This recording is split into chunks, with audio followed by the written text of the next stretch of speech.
Yes, people, and welcome back to Normski TV and the What's Going On podcast.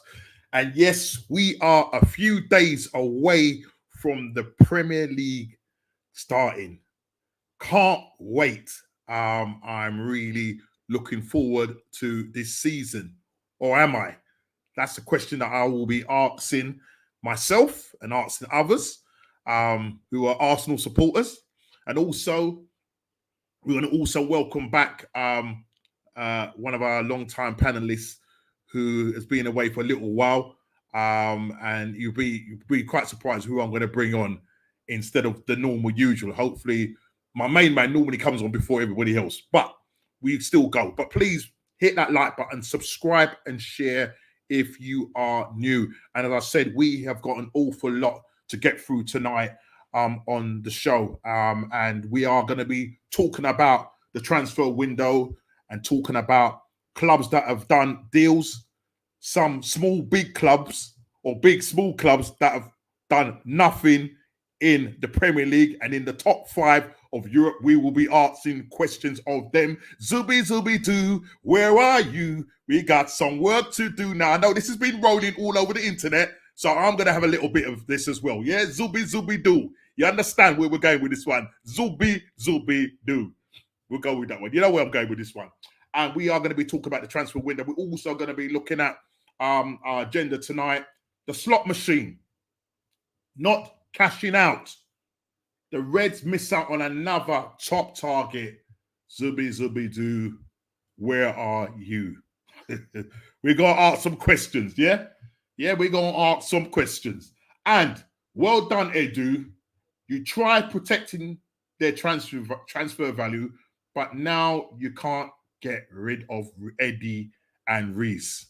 Edu, I don't know what you are doing in this window, mate, but you need to pull your fingers out right now because we are a couple of days away from the Premier League starting. Listen, we've got a game against Wolves at home. We should win that game. Pedro Neto is now at Chelsea.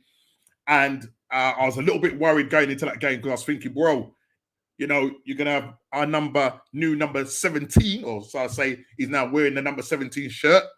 And he's going to be probably starting at left back in our first game at the Emirates against Wolves. So Eddie and Reese, they're still at the club. Don't know what I'm going with that.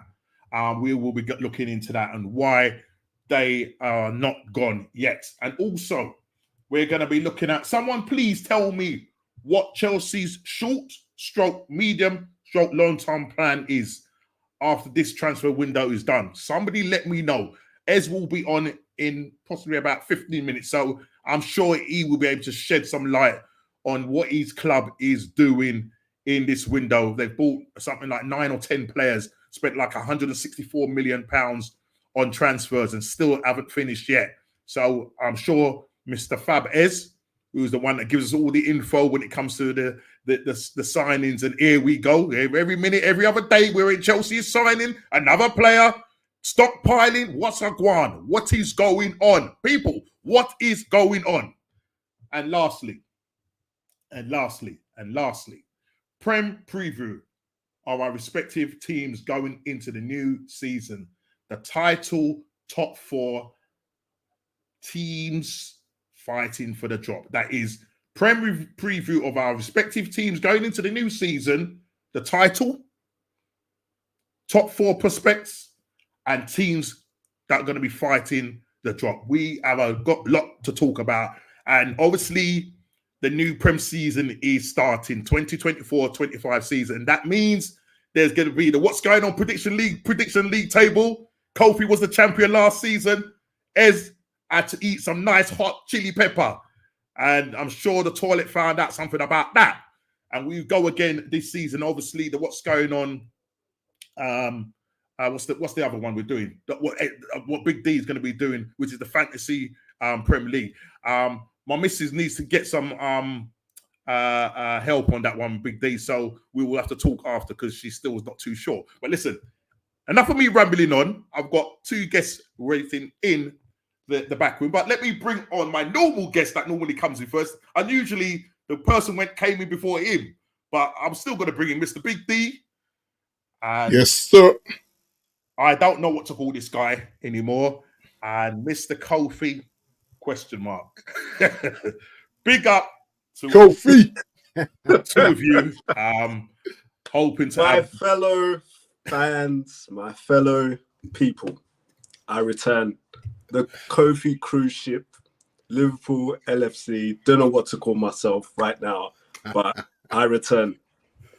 Big up. It's been a long time, a hiatus, being away from the show, and I know you've been busy planning, and in a month or so time, or less than in a month or so time, man, 5 weeks. 5 weeks to be counting. Gonna be rolling down the aisle, bro. Rolling down the aisle. So we look forward to that, I'm sure, and he'll become an honorary Norwich fan as well. Well, adopted. Adopted Norwich fan. But listen, we will go into that. But listen, big up to you guys. Big up to the community. As I said, please hit that like button, subscribe and share. We have got a lot to speak about tonight. Lots been going on, lots of movements. Big D, I know a lot of movements been going on in your club, signing 2 guys and announcing them one after the other. Absolutely fantastic business that you're doing 4 in and looking likely to get Ugarte, possibly on a loan. But before we go into that, mind my manners. What are you saying, Big D? What are you saying? How you doing? I'm good, bro. Sorry for the late jump in. It's very unusual for me. Yeah. The time just caught me, man. I was just like, Lord of mercy. So when I saw your text, I'd be like, dreaming about your signings. He's dreaming about your signings. Wow. Well, they're here. Well, you know what I mean? I don't know if I'm dreaming yet. Yeah, but I am. Yeah. Like exactly. Don't look back, mate. Don't look back, because if I look back, I'm gonna get blinded by the sun or something. You know what I mean? So I gotta keep them blinkers on, mate. Yo, keep them blinkers on. Keep the faith, man. Keep the faith, brother. Keep the faith. I'm dreaming of a signing. So. Exactly, A1. Exactly that. I hear you, bro. Yeah. Big up AFC. What you saying, brother? Yes, Craig. Big up yourself, bro. Big up, yeah, man. Are you Portugal, in Portugal? Man. Nice. Yo, big up to you. Signing on. Listen, commitment. Yeah. I love it. Whilst you're out there, tell people who's watching the stream with you, hit that like button, subscribe and share if you are new. And we've got a lot to talk about, people. Yeah, and Mr. Kofi, ? Well, as I am back, I'm pretty refreshed, and I know lots of people have been asking, but wilderness had to take place. I had to figure out every single thing that I'm gonna say from here on. Slot new machine is taking place. Exactly. So a lot to go through, and I'm glad to be back, and a lot to talk about. Yeah, good to have you back. Yes, man, good to have you back on board, my friend. We have got a lot to talk about, and let's just sort of go into the transfers as we will do, and let's just talk about especially your club D, doing some good business at the moment. Yeah, spending in a region of what 100 and what's taking up your spend now so far?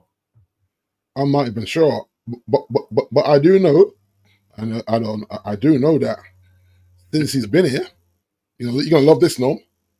Since he's been here, he has spent 272 million euros on Ajax players, my friend. Wow!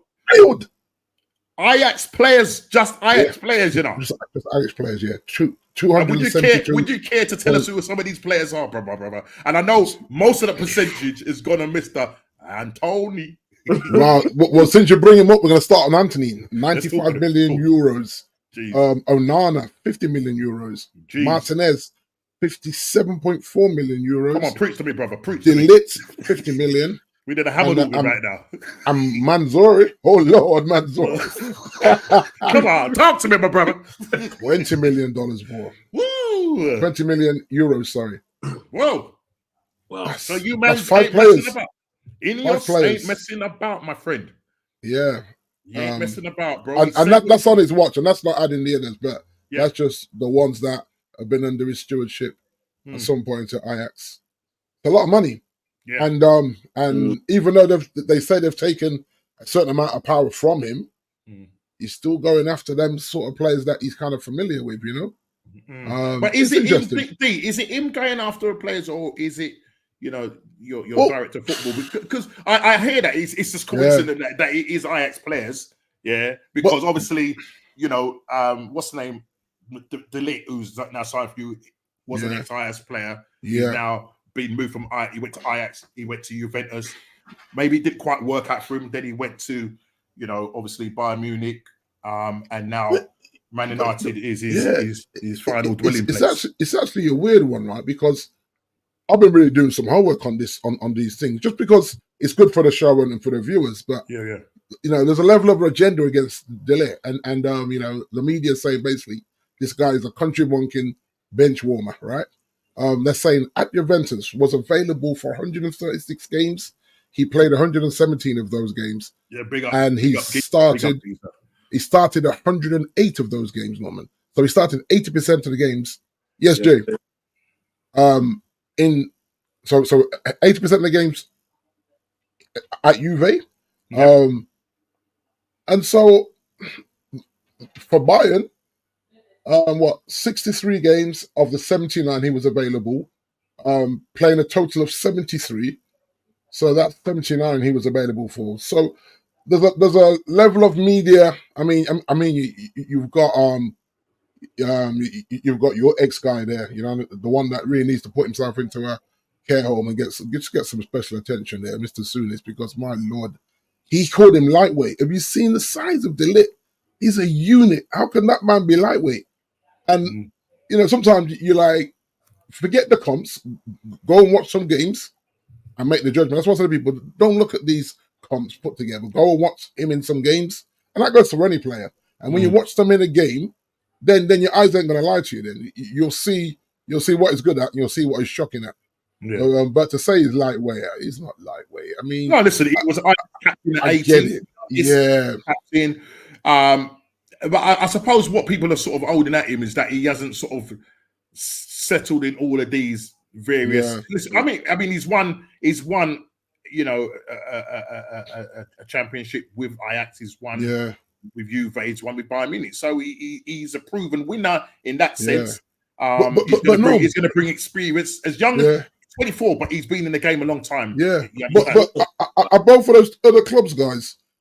They said he played 80% of the games for both clubs. So why the media agenda? Why? Because I heard another. It's us, Norm. It's because it's us. Right. Just United playing money, man. That's all it is. Because you have to remember Souness. How Souness played Pogba for games that we lost when Pogba was in a hospital bed with his foot after an operation. He still brought up Pogba for so. That's what the media do, man. So for me, I don't really pay attention with it. You know what I mean? I just go and research, and what I just told you, in both Juventus and Bayern, he played 80% of the games that he was available for. So he's not injury prone, and he might come and get injured for us now after me saying that, but he's not an injury prone player. So I just feel like it's because we're spending money, and the team don't. I think since we've been down, I think it's good. It's good for the media. Yeah. Because there's more to write about, Kofi, innit? You know what I mean? When your team's down, gives them loads to write about. But then when you have a player like that, he's going to shore up that defense. Exactly, mate. Come on, man. Yeah. Lindelof and Maguire. Come on, man. Yeah, I mean, look, he's very. He's not the quickest. He's not the quickest, but he does read the game. He's very good in the air. I mean, I was watching this they were doing some sort of analysis on him in terms of, he likes to play that kind of high line. But which is what they're trying to aim at anyway. Yeah. You know what I mean? And then as you guys know, Martinez is a bad man, but I'm concerned about the injuries that he's had the last 2 seasons now. I'm not sure I can trust him. Yeah. And then the one we got in, he's injured already. Yeah, before he's kicked a competitive game. So it's I know a lot of people have been sort of throwing sort of shade at the United medical team, because because Euro ended up having a metatarsal broken. That's not his fault. Yeah, but he wasn't supposed to play. He wasn't fit enough to play, and whoever decided to start him started him. But what I'm trying to say is, whether he was fit or not, that could have still happened. I could understand. I could understand if he picked up like a muscle injury or something like that. But he's ended up with a broken metatarsal. I think he's had surgery on it. I don't know. What the exact time he's going to be out for. I don't know if it's. They're talking close to 3 months. 3 months, okay. And don't forget that they'll put him in the oxygen chamber as well. To try and speed up that healing process. To speed up the process. Yeah, it's bones, isn't it? Your bones have got to net back and stay netted, otherwise they'll just go again. Yeah. So obviously the favoured pairing was obviously going to, because you brought in Dilly as a sort of third choice. Yeah, centre back, which is interesting. So what I'm seeing here is a lot of depth now. You're fixing your back line in terms of your depth, because obviously he's now going to come in and start. Yeah, because hold on. Oh, I've got somebody ringing. Listen, that's funny. Keep talking while I take this call. Yeah, he's going to start. He's going to start Kofi. Yeah, I mean, I think definitely it's going to be. Obviously, the Premiership gives a different test to new players, but that experience should see him through best part of the season. Might take first couple of weeks or so to get used to like Premiership speed. Yeah. But no, I think him, and who would you start him with? Like presently, if you had to choose. It has to be him and Martinez, but because we got no cover at left back, there may be a possibility that he starts in with Maguire and plays Martinez at left back. That's what I was thinking. You know what I mean? Him and Maguire. And Martinez covers the Luke Shaw nonsense again. You know what I mean? Because he's already sick now without kicking a ball again. So and then Delo at right back. So I'm guessing he's going to start that. But you know what this guy's like. How much they paying him? How much they? How much? What's his salary or wages? I'm not sure. I can investigate that, because there was an app that I saw, a website that I saw Saeed using on his channel. So I snapshot it, and then it's got all the leagues, all the teams, and the current contracts. It's pretty decent. Right, something I posted a few, and I was like, that's when I realized that, boy, yes, Root Cause, big up yourself, man. Brother. Big up to you, brother. Big up. Yeah, that's when I realized that the gap between Bruno and Casemiro wage, even though Bruno signed that deal. Oh yes, he's just recently got a new deal. Well, apparently he hasn't signed it yet. Oh, he hasn't signed it. Oh yeah, that's what I'm hearing. That's the deal on the table. What we talking about? 300 and what? No, I think same as Rashi, 300. 300. But it's still 40 grand light from Kaz. He wants Kaz money. Whoa. He wants the Kaz money. Trust me. It's like, yo, I'm the captain. I'm better than Kaz, even though he's never won a Champions League. hey, you're trying to, you're balling me out on the live. Yo, behave yourself, darling. Behave yourself. Hello, darling. Hello, good looking. Man said, surely ate his wife. That's funny. Woman's trying to call me out on the show, you know. Jeez. Yeah. So that's what he's holding out for, is the Casemiro money. But if you give him the Casemiro money, he retires at Old Trafford. No one's buying him, and no one's paying him that kind of money. He knows that as well. And how old is he now? What? 29, I think. 29. 28, 29, yeah. So this is his last. This is his last big one, in my opinion. A 4 year, 5 year. Yeah, 4 year extension, because he's still got 2 years left on the current deal. Right. So this is going to be an extension of that current deal with a pay rise, and another. So are we talking what, 6 years? Well, no, because he's done. He signed that. So Ten Hag's been here 2 years. He signed that the summer. That the contract is currently on. He signed that the summer Ten Hag came here. So he's already 2 years in of the 4. Yeah. So he had an extension of 2 years or 3 years. 2 years extension. No, sorry. No, 2 years ago he signed a new contract at 4 years. Well, Right. so that would Plus that, plus so one that would- plus yeah. the one option as they normally do. Okay. So So I what think does that that- take you? that- So The new one will take him to, I'm going to say 2028-29 season. Wow. But he wants Kaz money. He wants the Kaz money. right. So what I'm trying to say in total, Mm. his contract. How long is this? If you add in the extension, that's what I'm trying to say. It'd be 6, won't it? Mm. It'd be 6. Yeah, from when he signed 2 years back. Whoa, But this is the thing. This is why they were trying to sell Casemiro.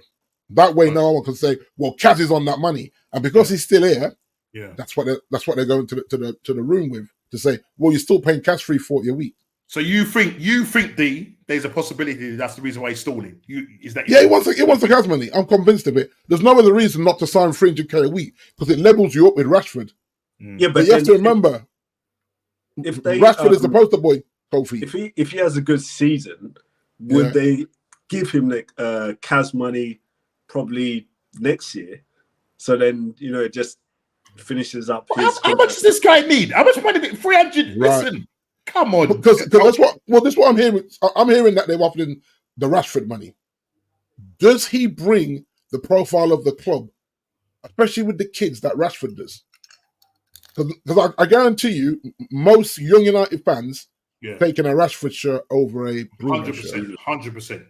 So I think marketing, they're saying, all right, he's the club captain, but he's not the most marketable player. And he should realise that. It's still Rashford's team, even though he's the captain. And this way, Rashford... So can I just come in here? There's a thing that they could actually do in terms of marketing, because I don't know if you used to watch the Muppet Show. Kermit the Frog is quite... well, he's got that Champions the Wonder Horse thing going on there, isn't he? With them nashers, you know what I mean? So I'll be like, this brother. I mean, listen, I love Bruno's work rate, right? Yeah. And I heard these guys arguing the Bruno thing about his GA. And I've said it on the show before. If I'm on corners, free kicks, and penalty, I expect my GA to be high at any team I play for. So I'm not looking at that. I'm just looking at, you haven't won us a Champions League, you haven't won us a league. And that has to be the benchmark for any of our top players now. Yeah. So Casemiro coming in, having won how many Champions Leagues and all the rest of it, I have to fall back and say he's done it. I ain't done it. And you've probably paid him based on that, haven't you? You've paid exactly, Norm. And I wouldn't have given him 5 years, but they did. They gave Kaz 5 years. I thought that was a bit steep. You look at his age, looking at his age and that, you know what I mean? So, but just bad business and desperate again. That's why we can't move him on. Who's paying Kaz $340 a week now? Yeah, nobody, Norm. Nobody. I mean, I'm surprised. I'm surprised that the Saudi league haven't come in for him. I would have thought that would have been the case. And I know you guys need to still offload some players. I mean, the Ugarte deal. Obviously, you're still wrangling. Oh, we lost Kofi. You're sort of wrangling, with PSG concerning that. And then if you throw Sancho into the mix, Man United are valuing him at around about 50+ million. Ugarte, PSG want 50+ million. I'm just wondering whether there might be a situation where there could be some kind of negotiation between the two clubs, or the fact that Sancho might go there on a loan with an obligation to buy. So a lot of clubs now are kind of looking at that. Oh, sorry, we lost the dear Kofi. Yeah. But if you look at it, Norm, I actually think if you look at both clubs, they're valuing their players at around the same. I'm gonna assume that Sancho is on way more money, even though the valuation is the same. Oh, 100%. 100%. So he's on way more money than what Ugarte is on now. But for me, put the money aside, I would just do the straight shot, because they're saying that Sancho knows that he's going to get mugged off this season again by Ten Hag. That's why I don't really want to be here. So that just shows you what I was saying. Jason Wilcox fixed that. He weren't really fixed, was it? No. You know what I mean? Because he put him on 7 minutes to go in the Carabao Cup. Yeah, he ain't serious about it. You're talking about the charity. You're talking about the charity. Charity Shield. Sorry, yeah. 7 minutes ago, he sticks him on after him playing a Champions League final, after him starting in the false nine in pre-season. I remember you saying in the chat what's going Yeah, on. and then he starts Bruno in the false It's nine. a false nine, yeah. Bruno wasn't even on tour. Yeah. So it just shows you that. Yeah, he don't love him like that. He's going to be And left he knows out in he the don't. cold. He's going to be left out in the cold. Yeah. So it's better that he goes. I've got nothing against Sancho. You don't want a situation where that gets toxic again. It's all the off-field stuff that's going on. So Yeah, I think in both parties' interest, it would be best now if you can get this Ugarte deal, because I think you need legs in the middle of that part. He done well when he was in Copa America. He played really well out there, from what my understanding and reading up on it, and looking at his stats. You know what I mean? So yes, Leone, we're saying yes, Lee. Well gone. So Normski, just for clarification, I got that wrong. He's on 350 a week. Kaz. Right, 350 G's. 18.2 million pounds a year, my brothers. Serious. Are you mad? Serious go. That is ridiculous. Come on. Jeez. That's mad. Crazy. And I get it. The free transfer thing, I get all of that. And I get the Champions Leagues and come on, man. Yeah. You don't need that much money to kick football. Yeah. You know what?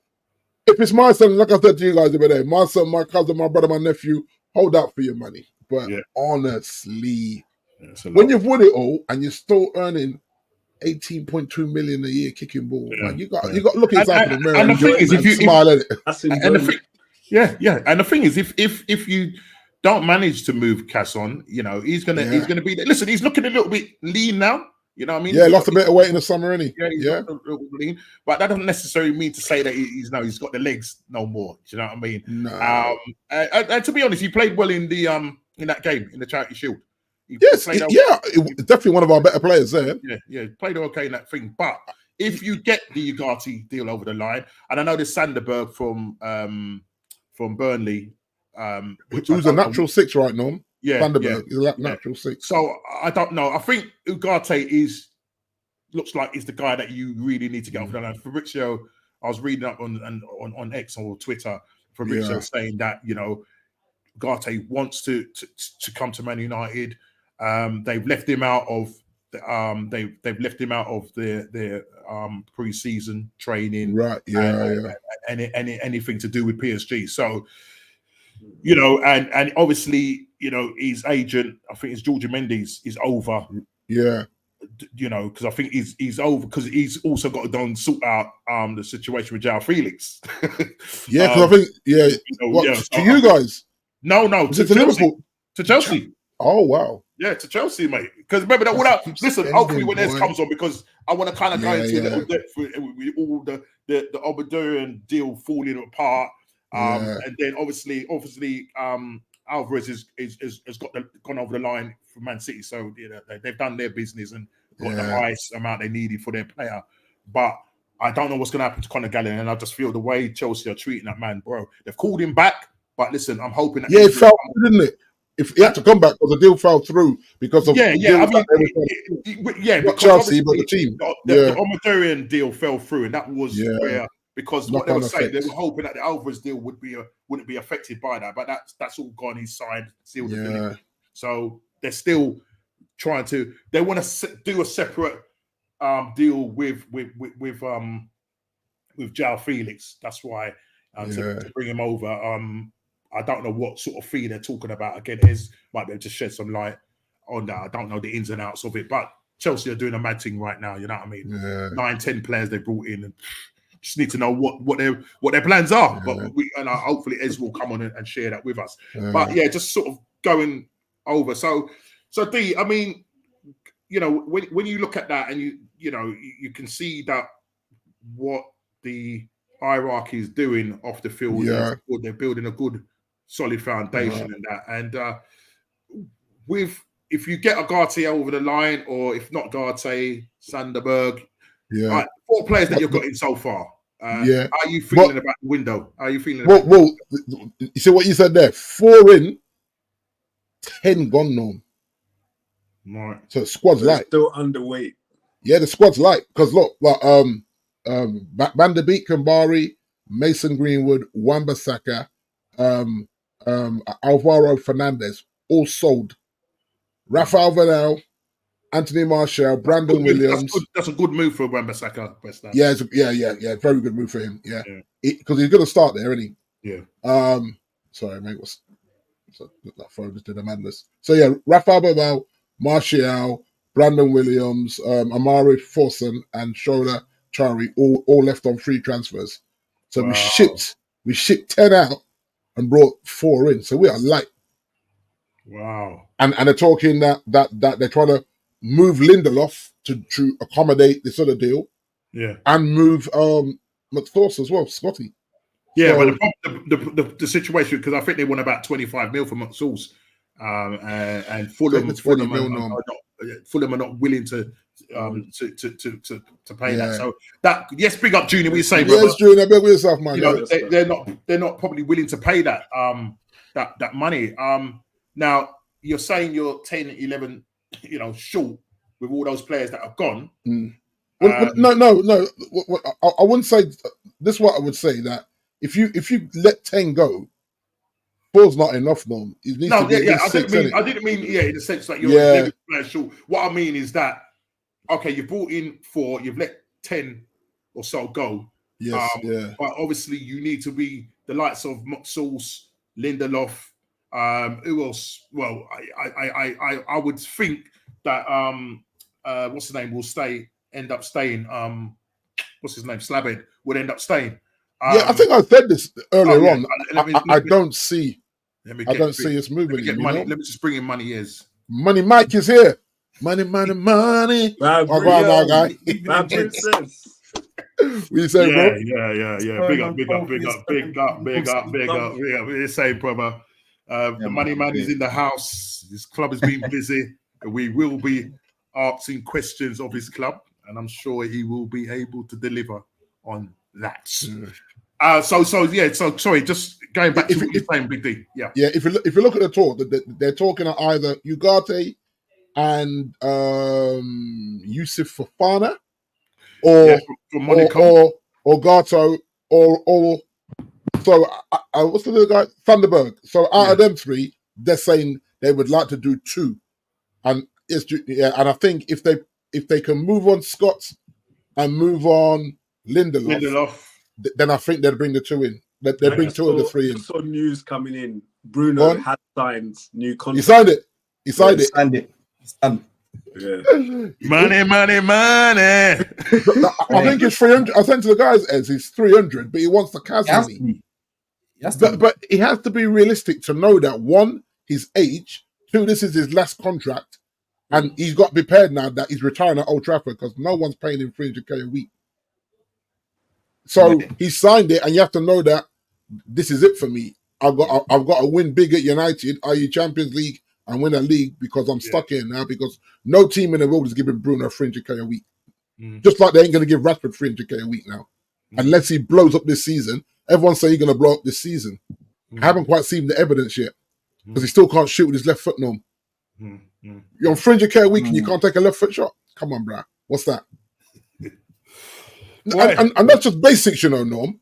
You're right-footed. I watched a training video with Kai Rooney, 14 years old, man clapping with both feet. 14 years old. Puma already signed him up, Norm, at 14. Jeez. Wow. Come on, man. But Rashford on 300k a week can't shoot with his left foot. Nah, I ain't trying to hear that. I'm not, man. I'm not hating on him either. Bro, you got to be able to shoot with your left foot, Norm. D, don't look back. Don't look back. I know. No, this is not even looking back. This is a Community Shield. That one that he tried to bend his body. That ball comes across your body, you clap it with your left foot. Hoyland puts that in the back of the net. Hoyland puts that in the back of the net.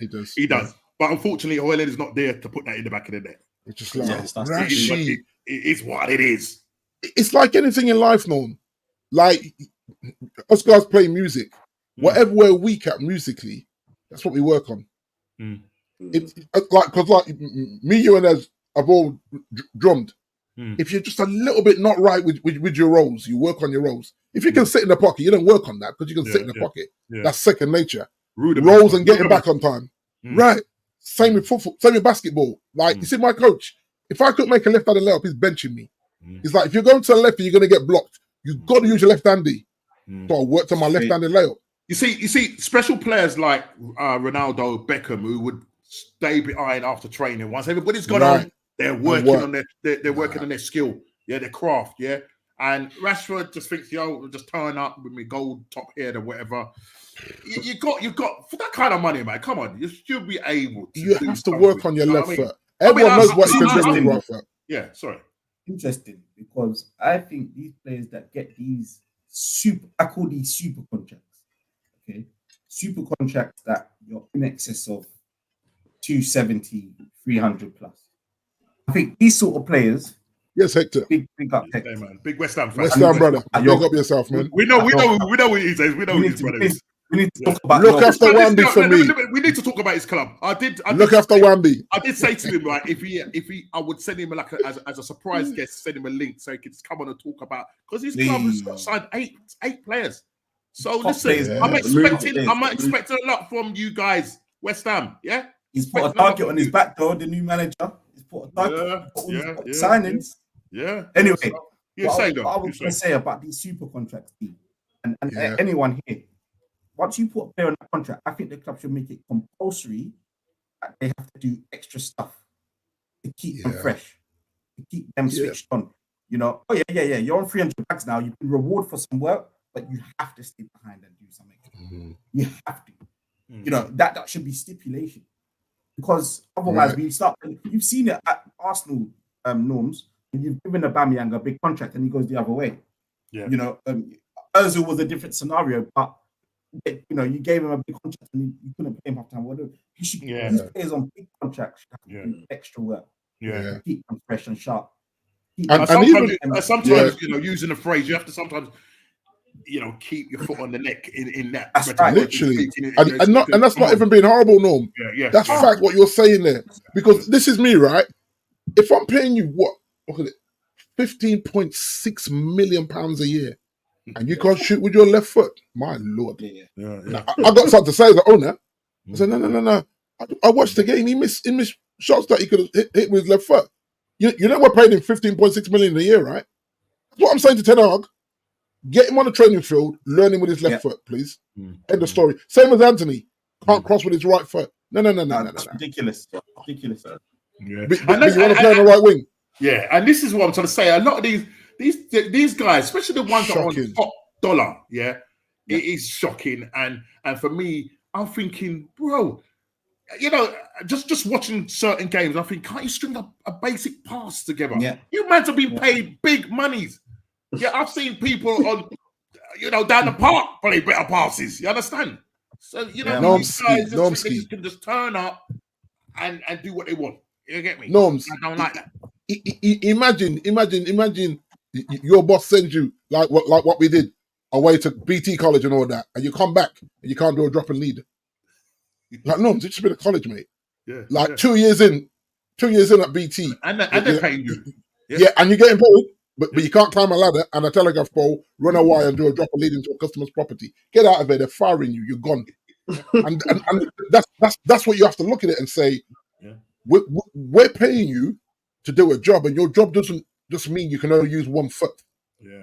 No, Ez is absolutely right. Ez is absolutely right. It's on another patent thing again, Ez. Put it in the contract. There you go. Ez is on another patent thing, yeah. Copyright that, Ez. Make some money, my brother. Because at the end of the day, these mans, they seriously, when they come to a club and that, and if say for instance, we know they got talent and everything, but there might be a weak thing there, work on it. Yeah, but a lot of these players just don't. And you hear it all the time in punditry. Oh, he hasn't got a left foot, or he hasn't got a right foot, or he can't work on it. Because I'm sure these players go back and sit down and watch their game back. It's like with anything. If I do this podcast, I'm gonna go back and watch myself. Because I'm gonna say, what did I do right? What did I do wrong? Sort out here and sort out there. You know what I mean? When I first started doing this, I was all over the shop. You know what I mean? But it takes practice. And that's all we are. Now, if you look at I was gonna say, if you look at the American sports, right, the NFL, the basketball, all that, right, they are paying video analysis guys probably 2-3 million a season to bring an Ez in, to bring a D in, to say, right, sit with me, we're gonna go through your last game, and they break down all your mistakes in that game. That's all the guy does for that team. Is get these videos together, get the comp together and show you your comp for the last game, whether you won or lost, and see where we can go to improve. But I'm sure a lot of these, football clubs do that, because I remember watching the Arsenal. Oh yeah, all or nothing thing. All or nothing season, and a couple of times, you had that guy who was the one that was working if it was a midfielder. I think there was a time when he was spoken with ESOs now no longer with us, but he was sitting down and saying, okay, what do you think you did right here? What did you do here? Blah, blah, blah. So that all goes on. It's whether they take that on board. Yeah. You understand? So it's not that it doesn't happen in football. It does happen, but it's about these players taking it on board. And that's why you have to separate the elites. Man's like Ronaldo. All right, okay, he's kind of gone past that. But then man work on their craft. David Beckham. That's why he's one of the best free kick takers in the world. But if you watch those things, Norms, they used to say that Fergie used to shout from the window upstairs and say, David, get home. Get off the pitch. Everybody's gone. My man's still whipping in free kicks 2 hours later. Fergie said, bro, you're going to burn yourself out. Like, you've done enough. Go home. By that time, my man's probably gone home and had 2 beers and probably hit 60 balls on the golf range. And I remember saying he did it to, This is how I know, though. The hunger isn't there like that anymore. Yeah, and you're right. Something's killed that. Now I feel like it's called social media, bro. Well, social media is one, and then I'm hearing stuff like that teams are losing. You would know this more than us, the other side of the screen here, because these two had pretty decent seasons. But after losing 4-1 to Wolves, these men got 2 days off. Come on, man. Two days off after losing 4-1 to Wolves. Get down that training field. Same evening. Fair enough for the ones that played the match, but what about the subs and the reserves? They got 2 days off too. Brother, you see when we used to use badly at basketball, right? The next day, man, we're doing an 8-mile run. Everybody is hurling afterwards, Great. I get home and I can't eat my dinner how my legs are gone. That's punishment for that foolishness that we did the day before in that game. Because like, tomorrow morning, we're like, what? Yeah. I remember. No. What happens to docked wages, man? Well, that's gone. That's gone because we're too scared to upset the players. This is the problem with these managers these days. They are a little bit too scared. You got like. Look, I'm not saying that Arteta is scared. He can't handle big characters, and maybe that's probably one of the reasons why Ivan Toney still ain't signed yet. But that's a whole other story. I understand. Well, just for I know times will change, and I'm nowhere near old. But even academy, to keep us true, we lost 2-0 when I was at Stevenage. Yeah, we played Brentford, lost 2-0. Brentford superior to Stevenage. But we lost because the manager, we didn't listen to the manager. And I gotta admit, we was doing our own thing because we wanted to impress. The next training session, manager said, go warm up, boys. Just run round. And I'm just going to go inside quickly and I'll come back and tell you when to stop.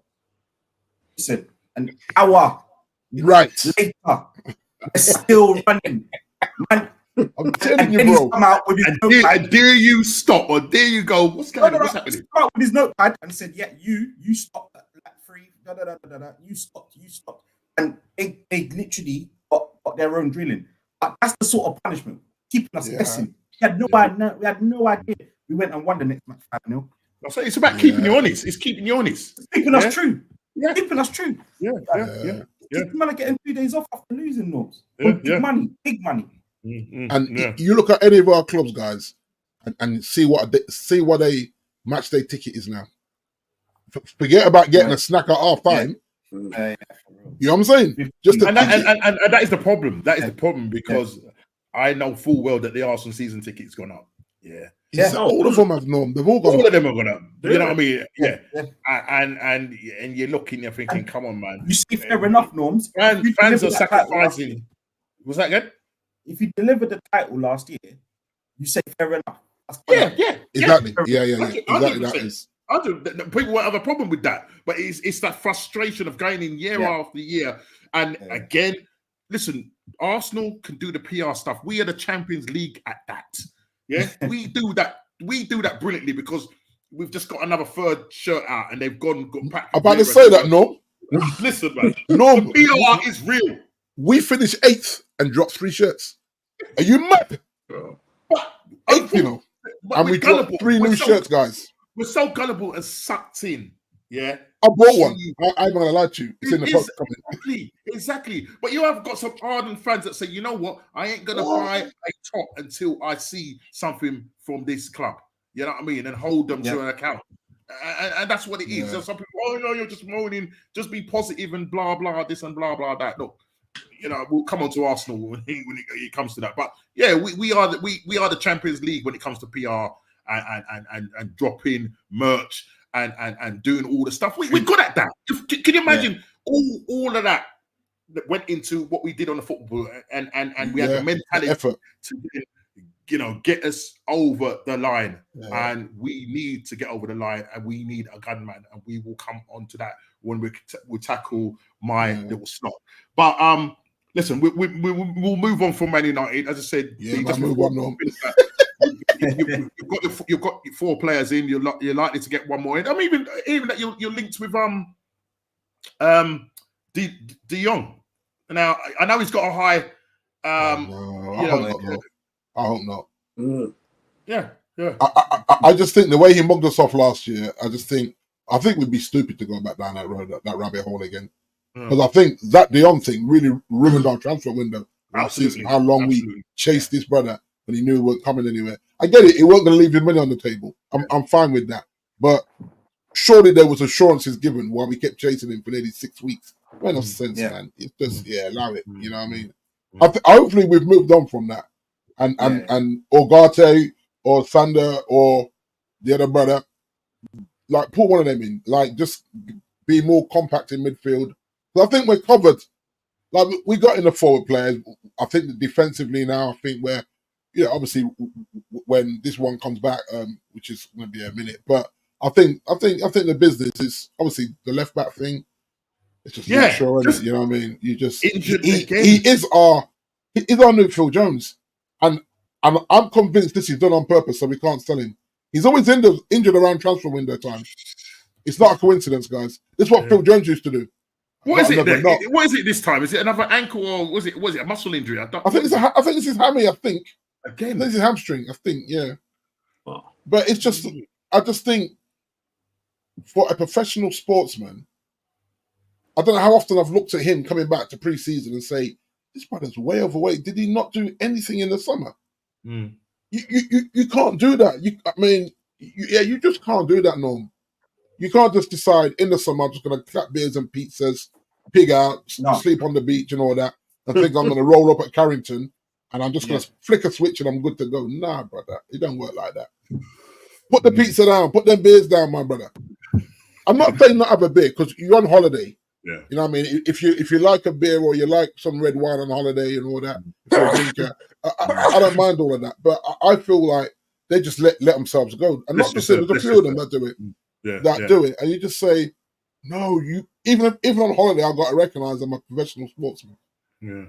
And the Mazara guy that you got in, he can play both sides, apparently, Or what they might do is let him play on the right and play Delo on the left, because Delo's comfortable on the left as well. He don't mind. What I find interesting is Mazara used to be a winger, and he's got very good feet. So he kind of gives you an option there if you need it. If you need it, if one of them wingers are injured or you want something different going forward. Yeah, I think he can play in a couple of positions, which is good for you because listen, you didn't spend a lot of money on him. No. But if you look at what's been happening, if you look at what's happened now, though, do you not feel that heaps a lot of pressure on Ten Hag now? Because he's getting what he wants. So now there's no excuses now. Yeah, 100%. I mean, I'm hearing people saying, "Oh, United should probably finish 6th." Not a chance. If we're not top 4 after doing this kind of business, then something is wrong there, man. He has to finish Champions League football, Norm. He has to. Yeah. I don't think you're done, D. I think you've got more business to come too. Yeah, that's what I said to Norm. If we can shift 2 more out, at least 2 of them 3 midfielders come in, and then got Ugarte, Sanderberg, and I'm hearing Rabiot is still knocking on the door as well, saying, "Come and get me. I'm a free agent." But Rabiot wants peace, though. Yeah. He wants Casemiro, don't he? He wants Casemiro money. Him and his mummy. Yeah. So, Kof, you was going to say something. Yeah, I was saying Ten Hag, this is third or fourth season. Third. Third season. Third, yeah. So 3 strikes and he's out. I'll go. Like I say, like you cannot be looking at Arsenal and Man City and Liverpool, and they're all at least 24 points ahead of us. Come end of the season. Like, I ain't trying to see that. I'm not saying win the league. I'm saying just let everyone know that you're there. And that means finishing 4th behind them 3. Otherwise, I got to throw Chelsea in the mix as well, because Chelsea's spending peas. So I expect that once that team gels, they're going to start to cook.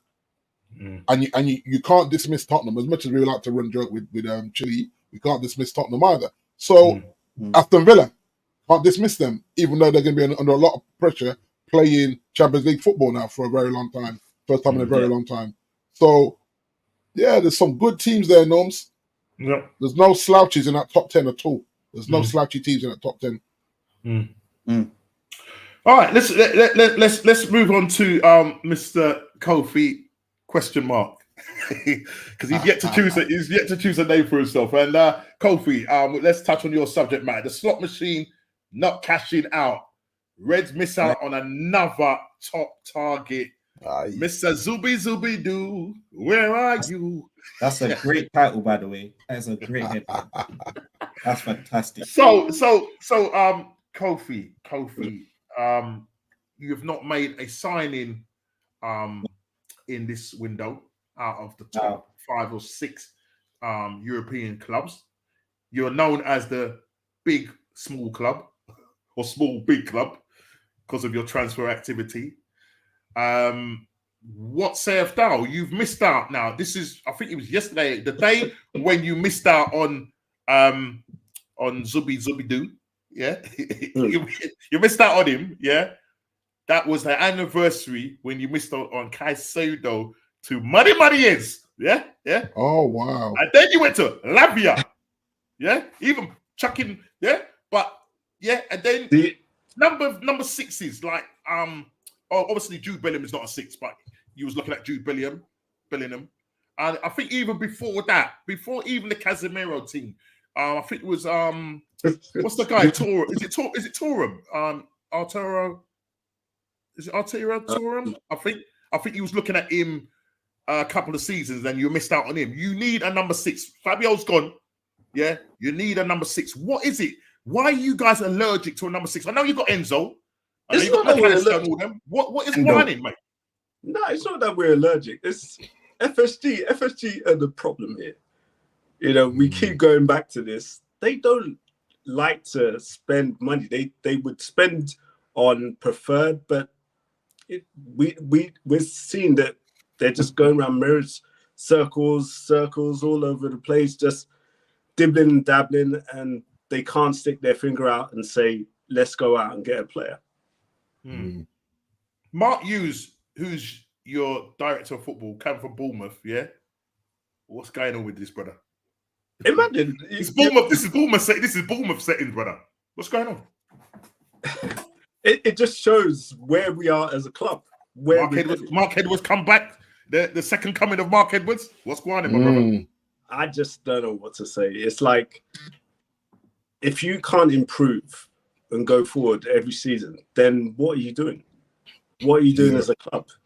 You know, like FSG have not made any moves to go forward and say, look, Slot, we want to support your regime, and this is how much money we want to give to you to spend. Kofi, can I just come in here, right? Now, the theory is that Slot came in, you know what I mean? It's a big boots to fill in Klopp. And the players that Klopp have got, you know what I mean, the lights. Some people were even saying maybe if Klopp was in charge, maybe Zubi Doo would have come to you. Yeah, maybe. Yeah, it would have been the same merry-go-round. I don't know, but let's see. I mean, he's attracted some big players. Klopp has attracted some big players. I'm not saying that that's the reason why Slot didn't get Zubi Doo over the line. Yeah, but the thing is, Klopp has had players who we should have got and then we've had to go to plan B, C, D. Yeah, I hear that with Casemiro, with the Casado, the Lavia thing. That was even before that. That was even before that. 100%. Right, Yeah. but Slot coming, and Slot was saying, and I don't know if it's coming from Slot or if it's FSG have come together and said, look, Slot wants to assess the side before he makes any decision on buying players. We're now into August. There's 17 or 18 days left of the transfer window. Slot, yeah, Kofi Slot machine, yeah. He ain't cashing out. He ain't. He's pulled the thing down, and the ka-ching hasn't happened. Yeah, you know what? The ka-ching hasn't happened, my friend. There's a lot behind the scenes going on, because obviously with Trent, we don't know how deep into his contract extension is going to happen, or if he's going to run it down. But that needs to be sorted out. This is the problem, Kofi, as well. I forgot to say this. This is the problem as well. Okay, cool. Right, he's put that back in the chat. Yeah. So everybody get ready for that, people. If you're interested, sign up to there's the league code. Take that down. I'll leave that on the screen while Kofi, let me just come back in there. You also have the problems of the likes of Van Dijk, who's coming down to his last come January, 6 months, brother. Mr.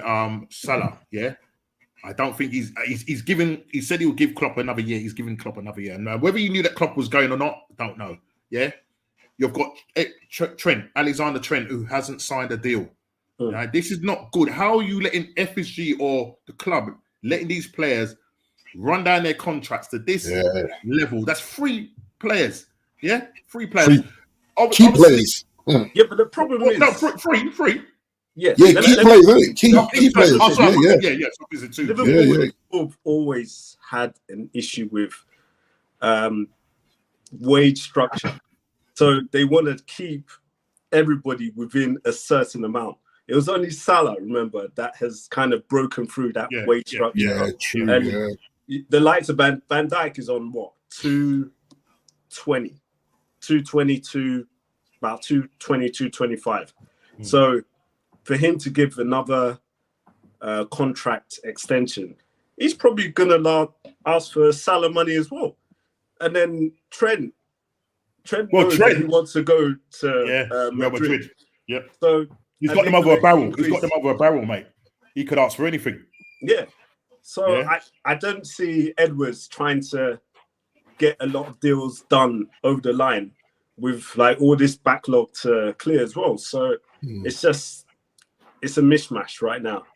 Yo, Kof, remind me again, how much is Salah on? Salah's on like 300 more. I think he's on more. No, but he took 300 plus bonus. Okay. Yeah. But there was conditions with the bonus. I think what was those conditions? I think you had to get like close to 25 goals. Okay, of the season. Yeah.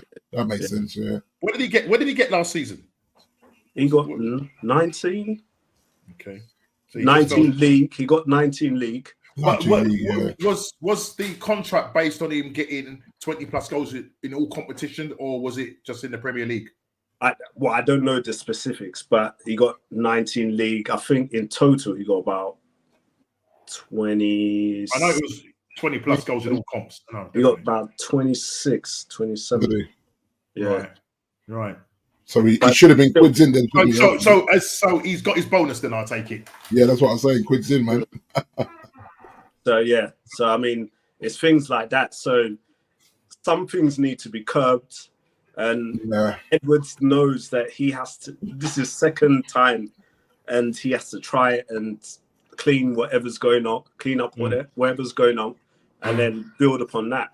But then I don't want Slot to be put in a position where he can't buy anything for the whole of this season, including January and things like that. And then he starts to think, oh, this is another Klopp setup. You know? Yeah. So, Well, at least one thing. I think you're looking to buy a goalkeeper. My understanding is that. So I think, and I think you're going to loan him out. You're going to loan this goalkeeper out. I can't remember where he's from, but apparently you're going to be loaning him out. This is again from Fabrizio. You're going to loan him out to Bournemouth. Yeah. And then he then plays or comes into the team in 2025. Makes sense. In the new season. Makes sense. That makes sense. Yeah, because you've still got what's the other goalkeeper? Kelleher. Kelleher. Yeah, you still got him. Yeah. You still got him. Yeah, but even deals like the Gordon. Yeah. Why didn't we get that over the line? Like, 75. What they were asking? They were 75 mil plus. 75. I don't think Liverpool were willing to pay that. Wait. Kofi. Chelsea's greedy. That is greedy. You've got Diaz, Gakpo, Jota, Nunes, Salah, Elliott. Right. What? Gordon on top of that, brother. Yeah, but the thing is, like, and if you brought Gordon in, Diaz would have to go. And there was that rumours that Diaz was we're going Man City, innit? That was a bit Spanish sources. Yeah, but then there's things like Nunes, because he hasn't been performing. Would you then like keep him as a bench player and but Kofi, D's been saying this all 2 seasons now. In Nunes or Noodles we trust. In Noodles, now, man. So the question is his name changed to Nunes or is it still Noodles? Whatever you want to say, Noodles. No, I'm asking you, everyone. You watch your player week in, week out. Is he a Nunes or is he a Noodles? I'm sticking with Nunes. I told Kofi to go copyright that thing on a t-shirt, bruh. In Noodles we trust. And retire himself. You know the ones. No, the thing is, like, he scored some good goals. He has. This is the frustration for you. The ratios of his goals return is very poor. Absolutely. But the amount of goal chances that he has, the return should be better than that. But I think that was one of your reasons why you maybe didn't step it over the line last season. You know what I mean? You guys started to drop off big time, but you was missing. But I can't just blame him. Let's have it right. I can't just blame him because no, I'm not saying just him. I'm just saying, you know what I mean. You know what I mean. But Kof, I don't remember Noodles going 16 games without scoring. You know what I mean? As much as I don't remember him going 60. Like we had a player that did that last season. Yeah, up front. So you got to look at that and go. As much as we're running jokes on him with the Noodles thing, he ain't that bad. Yeah, but then the thing is, but you paid an awful lot of money. But so do we know 70? No, but million. I know that. Yeah. It's the 6-yard. It's the 6-yarders, right. Like the one-on-ones. You got to put those away. Like your 100. He will score the most audacious goal that you don't think he's going to score. You're chipping guys. You're chipping guys from 6 yards plus, and you can't score the bread and butters. Yeah, but is Gordon going to do that for you? I don't just blame him. I blame Diaz as well. I blame Jota missed some 6 yarders as well. So it's all of them. And but Jota. Between Jota, I would even say Jota is probably more clinical than even Salah. Even though Salah's, I'd actually take Jota, Norm. I'd take Jota. I'd take Jota. The only problem with Jota is injury prone. No, Cole. Anytime he's come on, I think he starts better off the bench rather than start. I think when he comes off the bench, he's more productive than when he starts. Yeah, because with Salah, when Salah wasn't really firing, and when Klopp took him off, and you saw what happened, and when Salah does go off his game, he does go off his game. But what I'm going to say, I think Jota is. I mean, if you was to look at the goal ratio and in terms of that, you probably look at it and say expected goals, is that Jota will probably be up there. Yeah, I'm not. Salah's got output. Salah's got output. He's got output because he's your main talisman.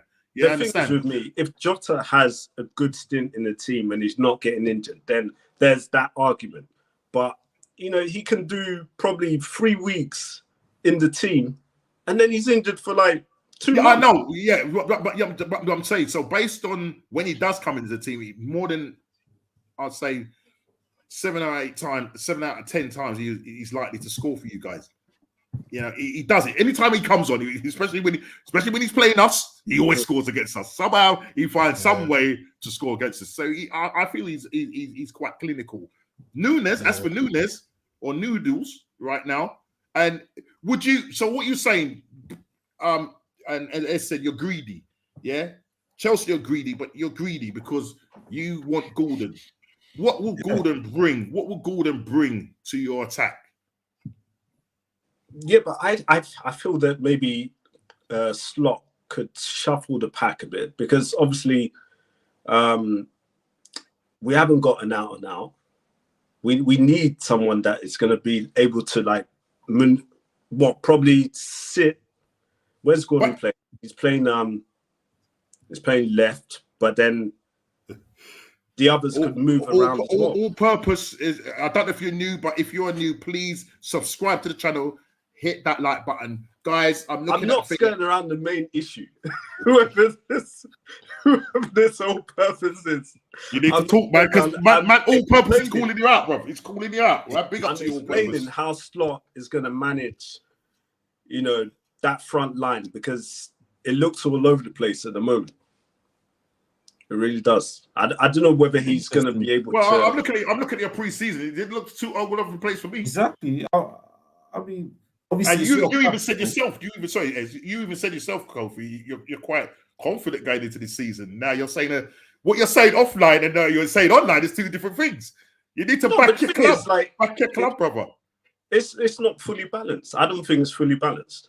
Okay. I still think, there's some additions that definitely are needed, but I don't know, man. It's like the front line, you could probably get away with it, but then for how long? Yeah, but you know what I think the issue is, though? I don't think there's a problem with your attack. I think it's your midfield. And as we said, Zubi Doo, where are you? Yeah, you seem to be allergic to these number sixes. Now, the solution is that they're saying that, you got Gavin Birch. Yeah. Is he a 6? Did you buy him as a 6? I was going to ask you that. No. Gavin Birch. He's not a 6, is he? Yeah, but I'm reading stuff online that maybe, but Enzo. But that's our problem, though. Sorry, again, mate? That's our problem as well. It's like we're allergic to a 6. Yeah, but spend more money. Not as much as Liverpool, though. Come on. No, but listen, you miss we out. actually don't have a 6 no. Back to back. We don't have one. Brother. Okay, Casemiro. Well, Casemiro. He's not a 6 though, is he? He's an 8. Playing as a 6. That's why he gets isolated. I think this is where Liverpool are the same. Well, when you got in Amrabat, yeah. Did you get him in as a 6? I know. That's what I thought. No. Yeah, I thought that we got him as a 6. He ended up playing at left back. I know you had a lot of injuries. You even played him sometimes in defence, which is a bit mad. Yeah. So I think you need. Sorry to sort of jump back to Man United, but I think you need to get that Agartha deal over the line and probably. He's a natural 6 or the Sanderberg. Just one. At least if you give me one, same with you, Kofi. If you get one natural 6, at least maybe you can show another one how to do it a little bit better. Because he's a natural 6. You see with I don't know. Zubi, Save some money. with Zubi, yeah, and there was an absolute meltdown. I was watching some of the meltdowns from the Liverpool channels, man. Absolute meltdown, bro. Sam, oh man told him that give away your Y chromosomes. You're not a man. Is that the big white brother? No, it's an Indian brother. No, there's a big white brother that went nuts. Yesterday. It's not him. Liverpool fan. He's Persian. I think he's Persian or something. But I was watching his stream. I was dead. I was absolutely dead. And the thing about it, these guys were so sure that Zubi was the man that he was going to get over the line. Yeah. But unfortunately, the man. And the thing about it is, if you didn't know, and I'm learning this all the time, like in Spain, because Zubi had a 51 million pound buyout clause. Yeah. Oh. Now this buyout clause, because normally you think, the club has to activate it. Like, say Chelsea wanted him. Yeah. Chelsea will say, right, we want Zubi, and we pay the activation. But in Spain, they have to activate it. The players themselves have to make it happen. It was the same with what's the brother's name? We got like putting in the transfer request now from Atletico Madrid. Yeah, but they have to. Once to say, when you buy out the buyout clause, the player it's something that in Spain that they have to do. That's trigger it. Yeah. Oh, they have to trigger it. Oh, okay. Yeah. I only learnt this. You know what I mean? This happens in Spain. I think for other places, I don't know. But in Spain, this happens. Virgil, 220k a week, 33-year-old. Trent, 120k a week. Salah, 300k a week. Players who should have never let their contracts run down. Van Dijk and Maguire are the same monies. Come on now. That's all purpose. I know all purpose. I don't know. Trent's on more than 120. I'm sure he is. And Maguire's on 190, my guy. He's on 190, Maguire is. Because he before he got stripped of the captaincy, he was almost egging for an extension. But he's on 190 allegedly. So which is still not to slip right. But that's why we can't sell him. Because remember, he wanted that payoff to go to West Ham last season. He wanted the 14 million because he's on 190 a week. If he was on like 90 a week, then that might have been a doable deal last year. Obviously, Chelsea don't have that problem. Chelsea just buy it regardless of what they're on. They just figure it out. But with us, it's got to be because even Wambi, he got his money. Go to West Ham. They sorted it out. Away from the social media, they sorted out his money to move him on. He said I signed the contract.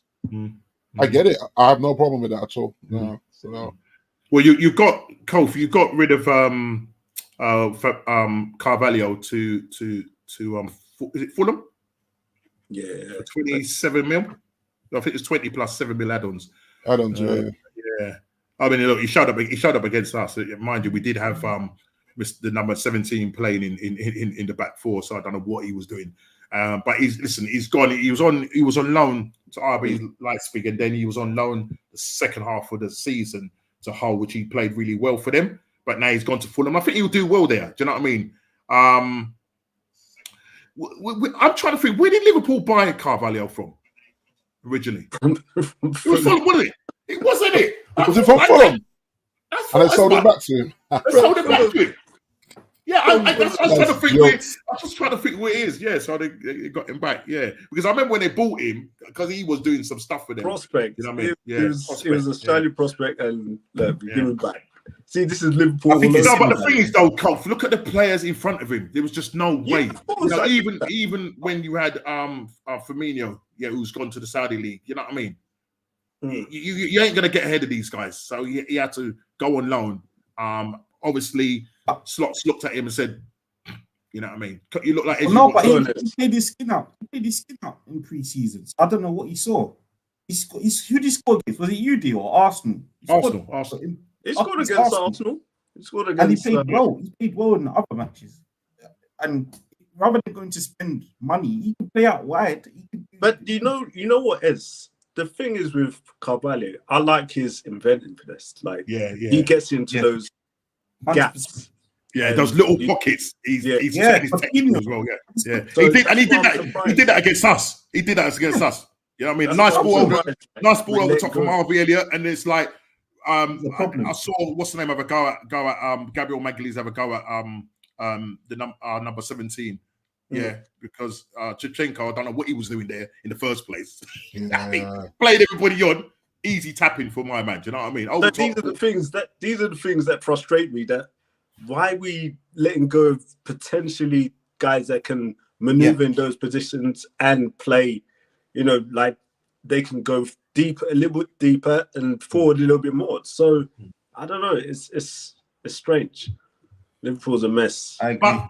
But Kofi, listen, right? You see, man speaks with forked tongue because I can always read what you said in the chat. Yeah, I don't know. Okay. I don't know if anybody would have just go back to Kofi. I did say, say it, my brother. Say it, my friend.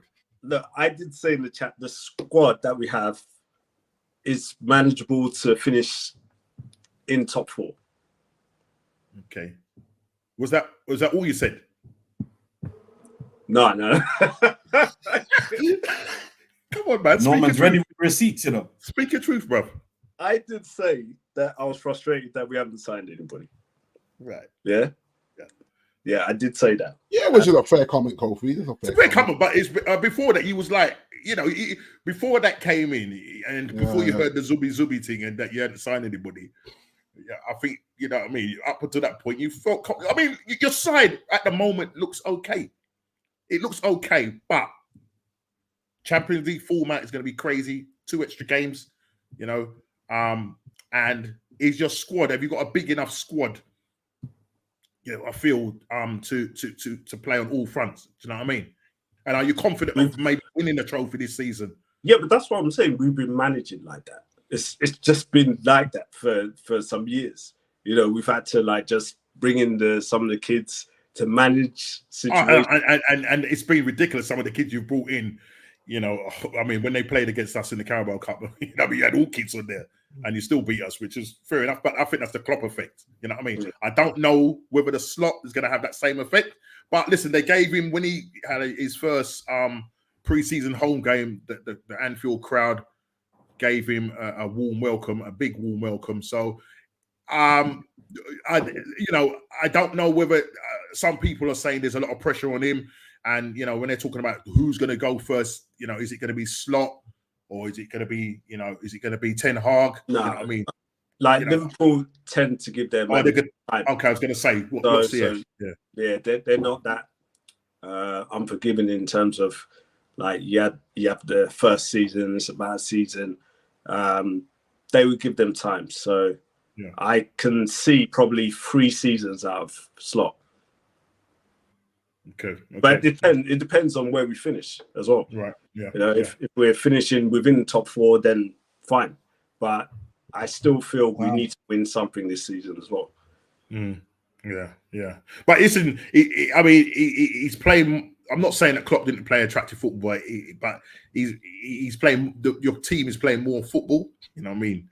They're keeping the ball in the ground, and they're mixing up against us. But I suppose on the 2 occasions when we got done on the transition, especially the first goal, it was literally a ball out from, I don't know if it was Kelly that was in goal, pass it to, is a ball over the top. I can't remember if it was Harvey Elliott that laid it on to Salah. Another ball, dinked ball over the top. Number 17, nowhere to be seen. You know what I mean? Because he's defensively deficient when it comes to that. Going forward is fine. But Shevchenko, I don't trust him in that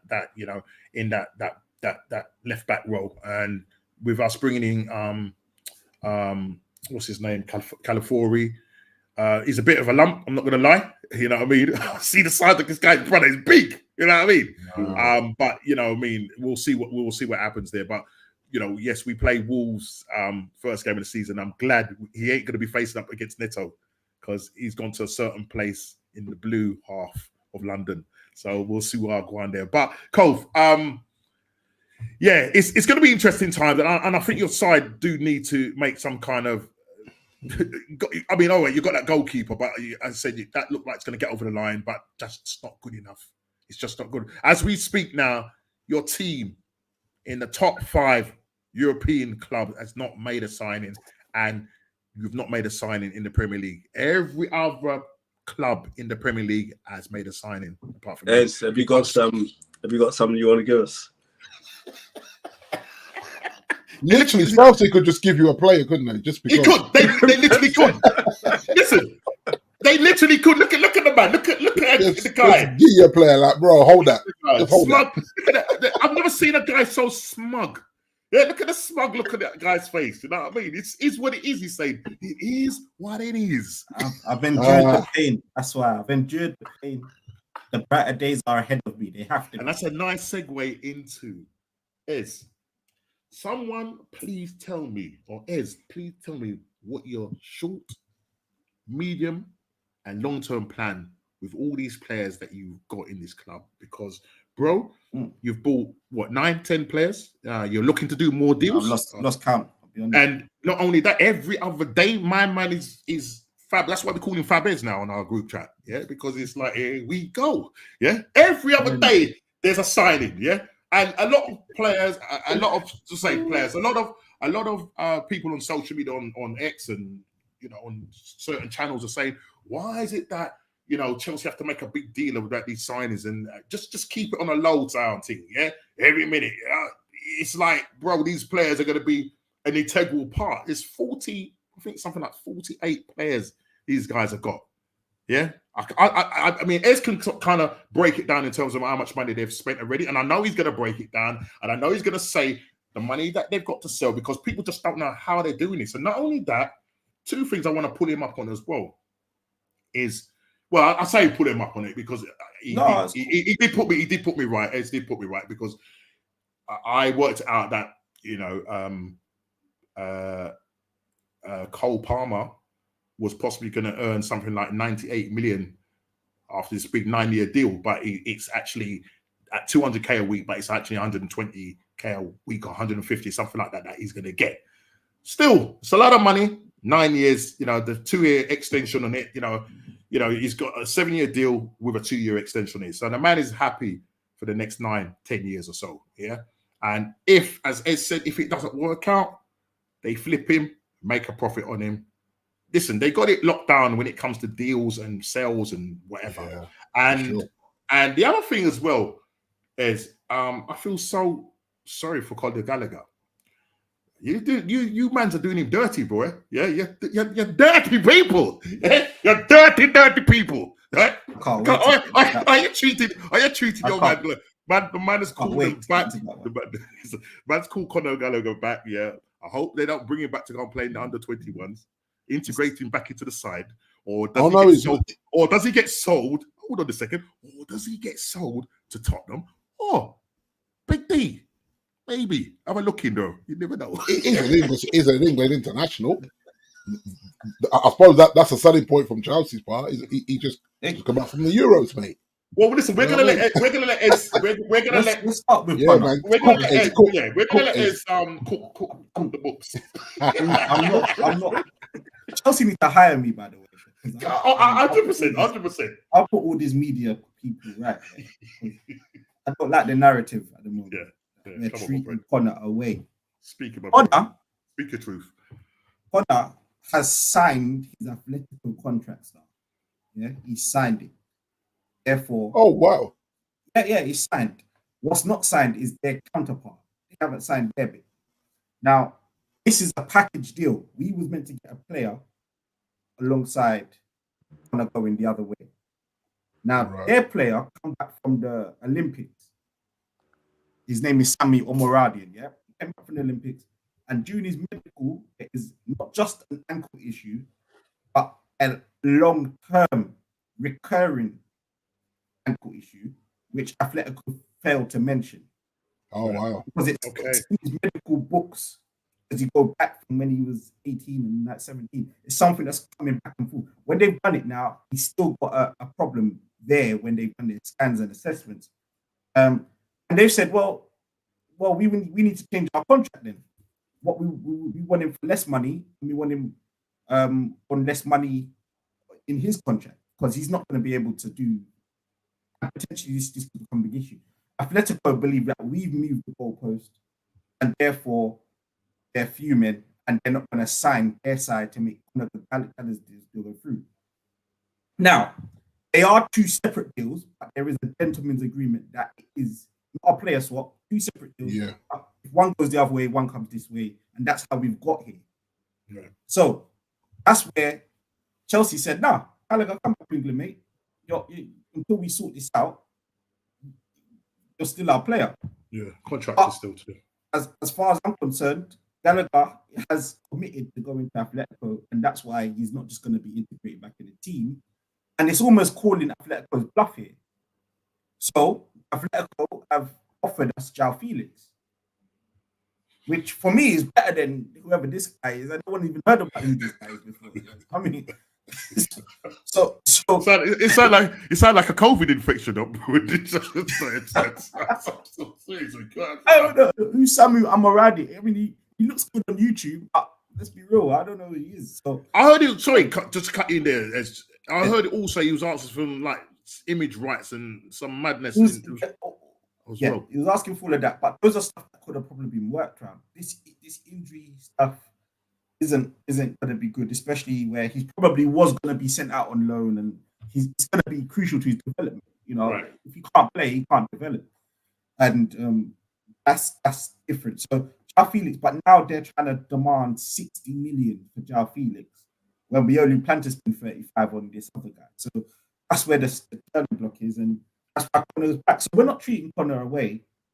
But Atletico are trying to call our bluff, and we're trying to call theirs. You know, it's a tense bit now. But apparently, Fabrizio said earlier that what's his name, Diego Simeone, has assured Connor that they're going to sort this out. So I reckon João Felix ends up at Chelsea somewhere or another. I think Atletico are just trying to hold out for the best money they can get, because Samu, he's not coming regardless. I can't see how, unless the money drops for him, that's not going to happen. And then João Felix, he's already said he'll take a wage cut to come to Chelsea. So, Okay.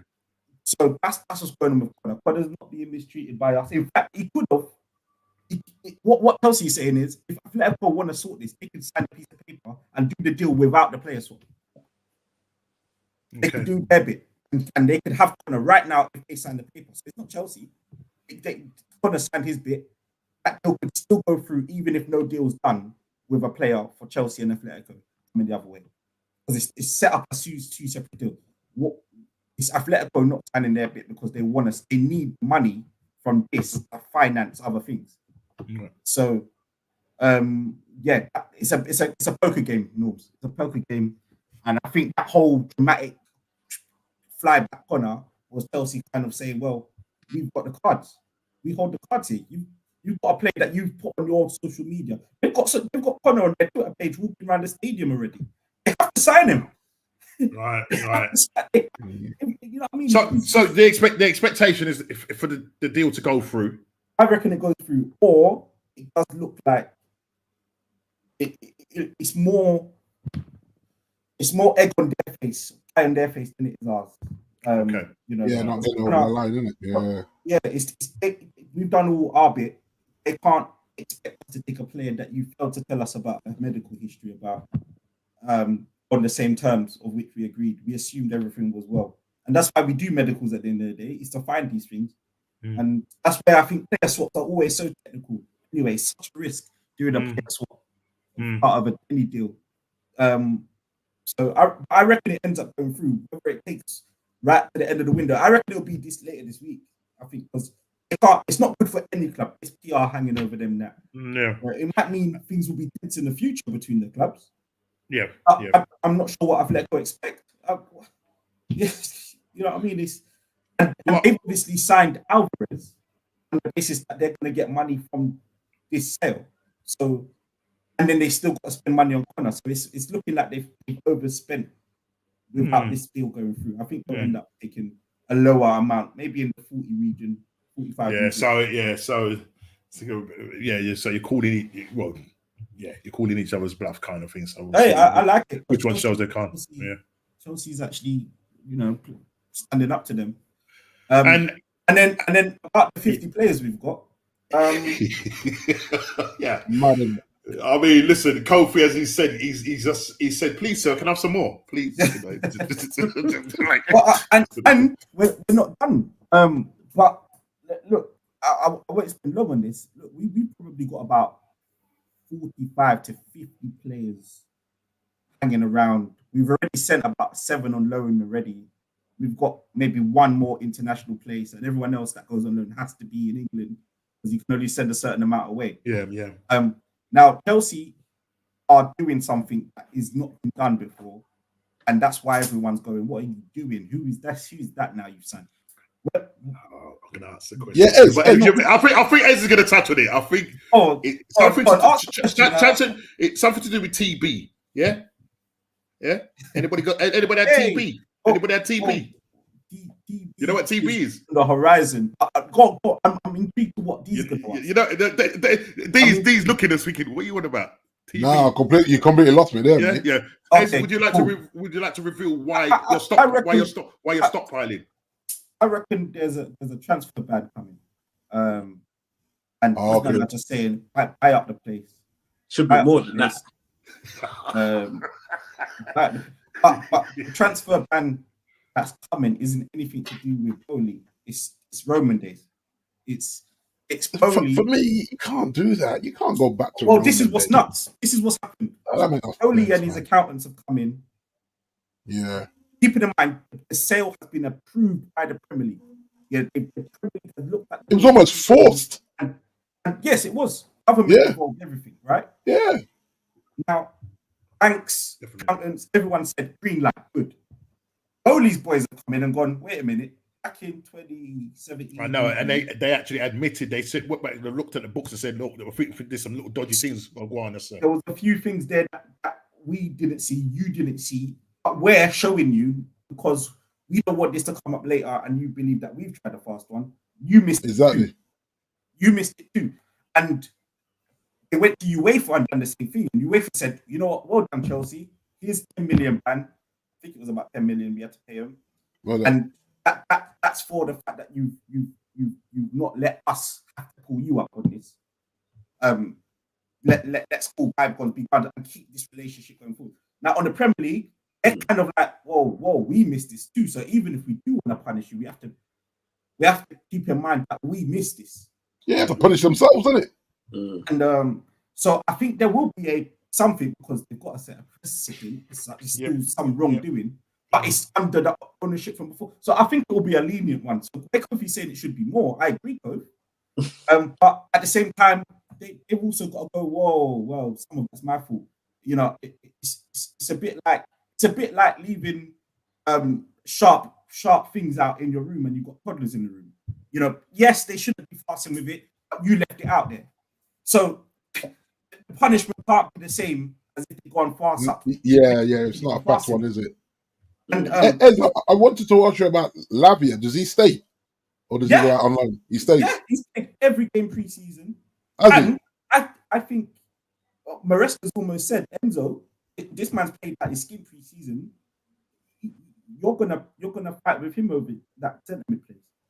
And Enzo played less.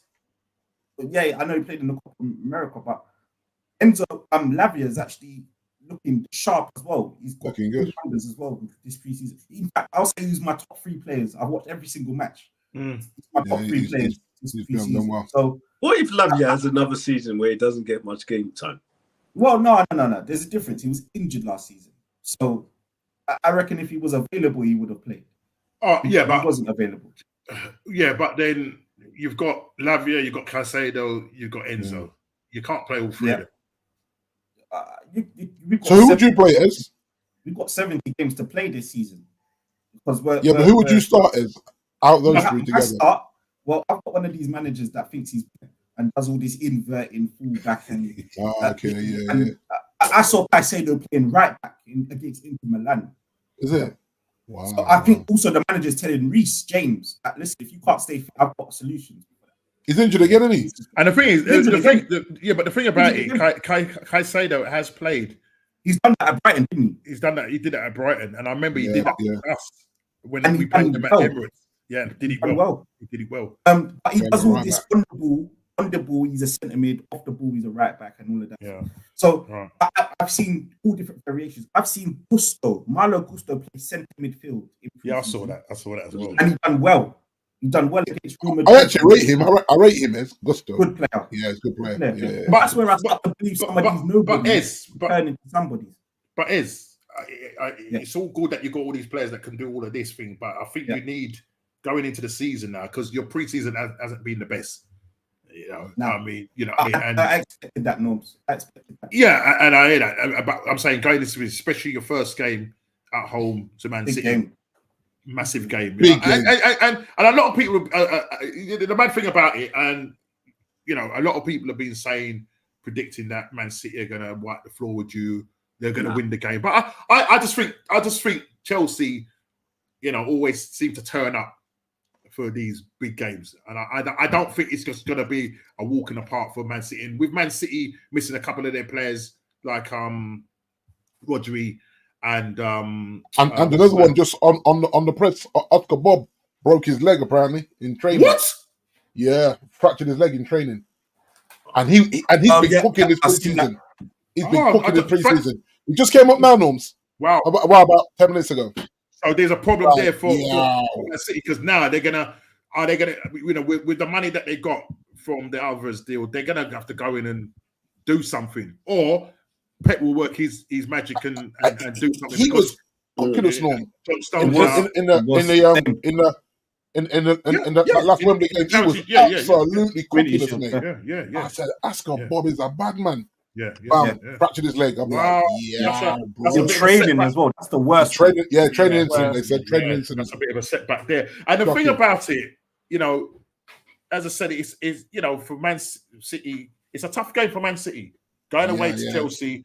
Chelsea got a new manager. They've got lots of new players, and he's going to try out some formation. And I don't think he's going to be as open as we think he is. You know what I mean? I think the last game you guys played against Inter Milan, even though I think it ended up as was it a draw? It was a draw, 1-1. Draw 1-1. Yeah, I think it was yeah. So you can create, you know. The problem is, Norman, my defense is weaker than it was last year.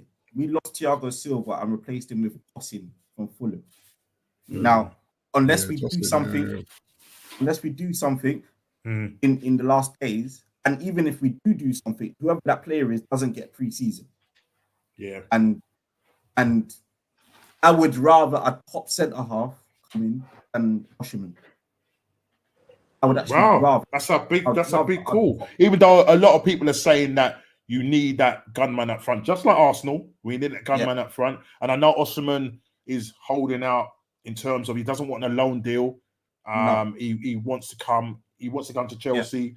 And I think obviously the wages that he's on, because I know the wages is big, but I don't know whether Chelsea are willing to pay that kind of money or not. No. I know you've got what's the name to get off your books, which is likely to happen, Lukaku, and then you've got like Broja and all of them man still to get off your books. I think you will still do their wages down from average 250 grand a week down to 60 grand a week. That's our average. Obviously, there's a few up. There's a few that's above, obviously, like the Sterlings and whatnot. Yeah. That's in that average across the board is 60 grand a week now. Wow. And with incentives, if we get in the Champions League, that can easily jump up to 100, and winning stuff can jump up to 150s and so on. But so you're saying is on this stream tonight that you would rather go and get in a top class defender? Get me a quality. There's no point. We can score the goals. How about Gay, who's going to Newcastle? After him? We've got a buyback clause on him, so it's kind of.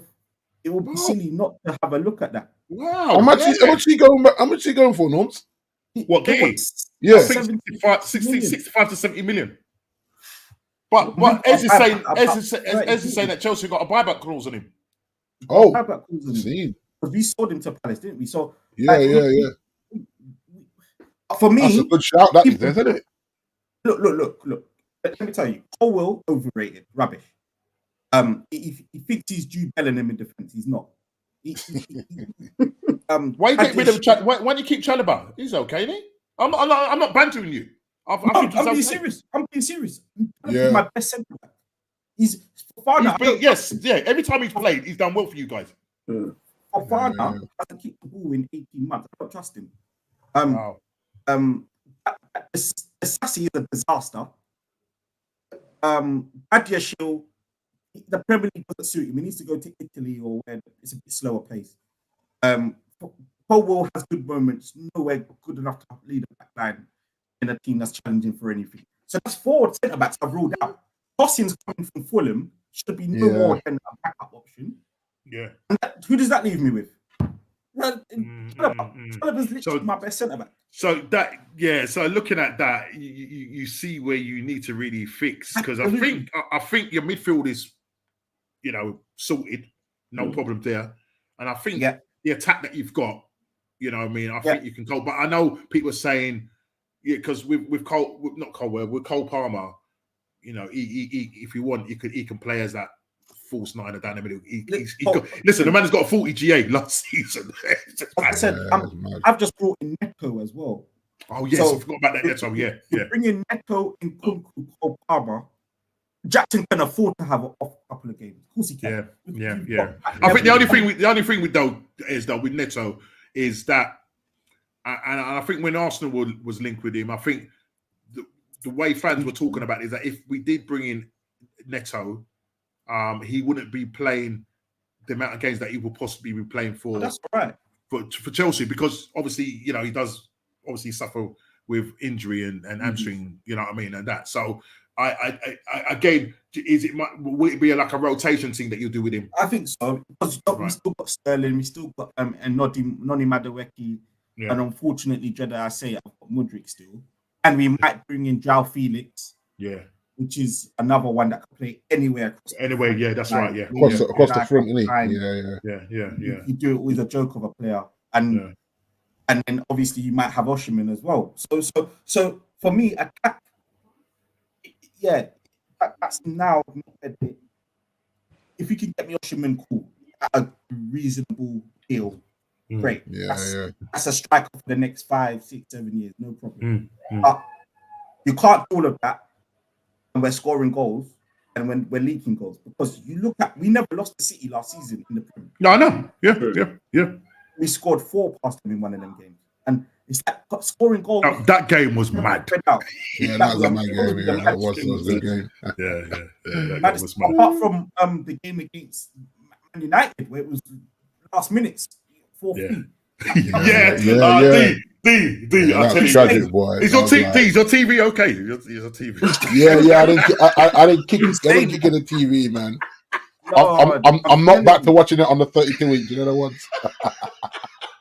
No, but so just to quickly just finish on your club. I think you kind of said, I suppose, what is your aim as a club with all these players, and once you send off whoever you need to send off alone, you get in the thing. And I'll probably touch on that on the last point, and I maybe overlap on that in terms of what is your.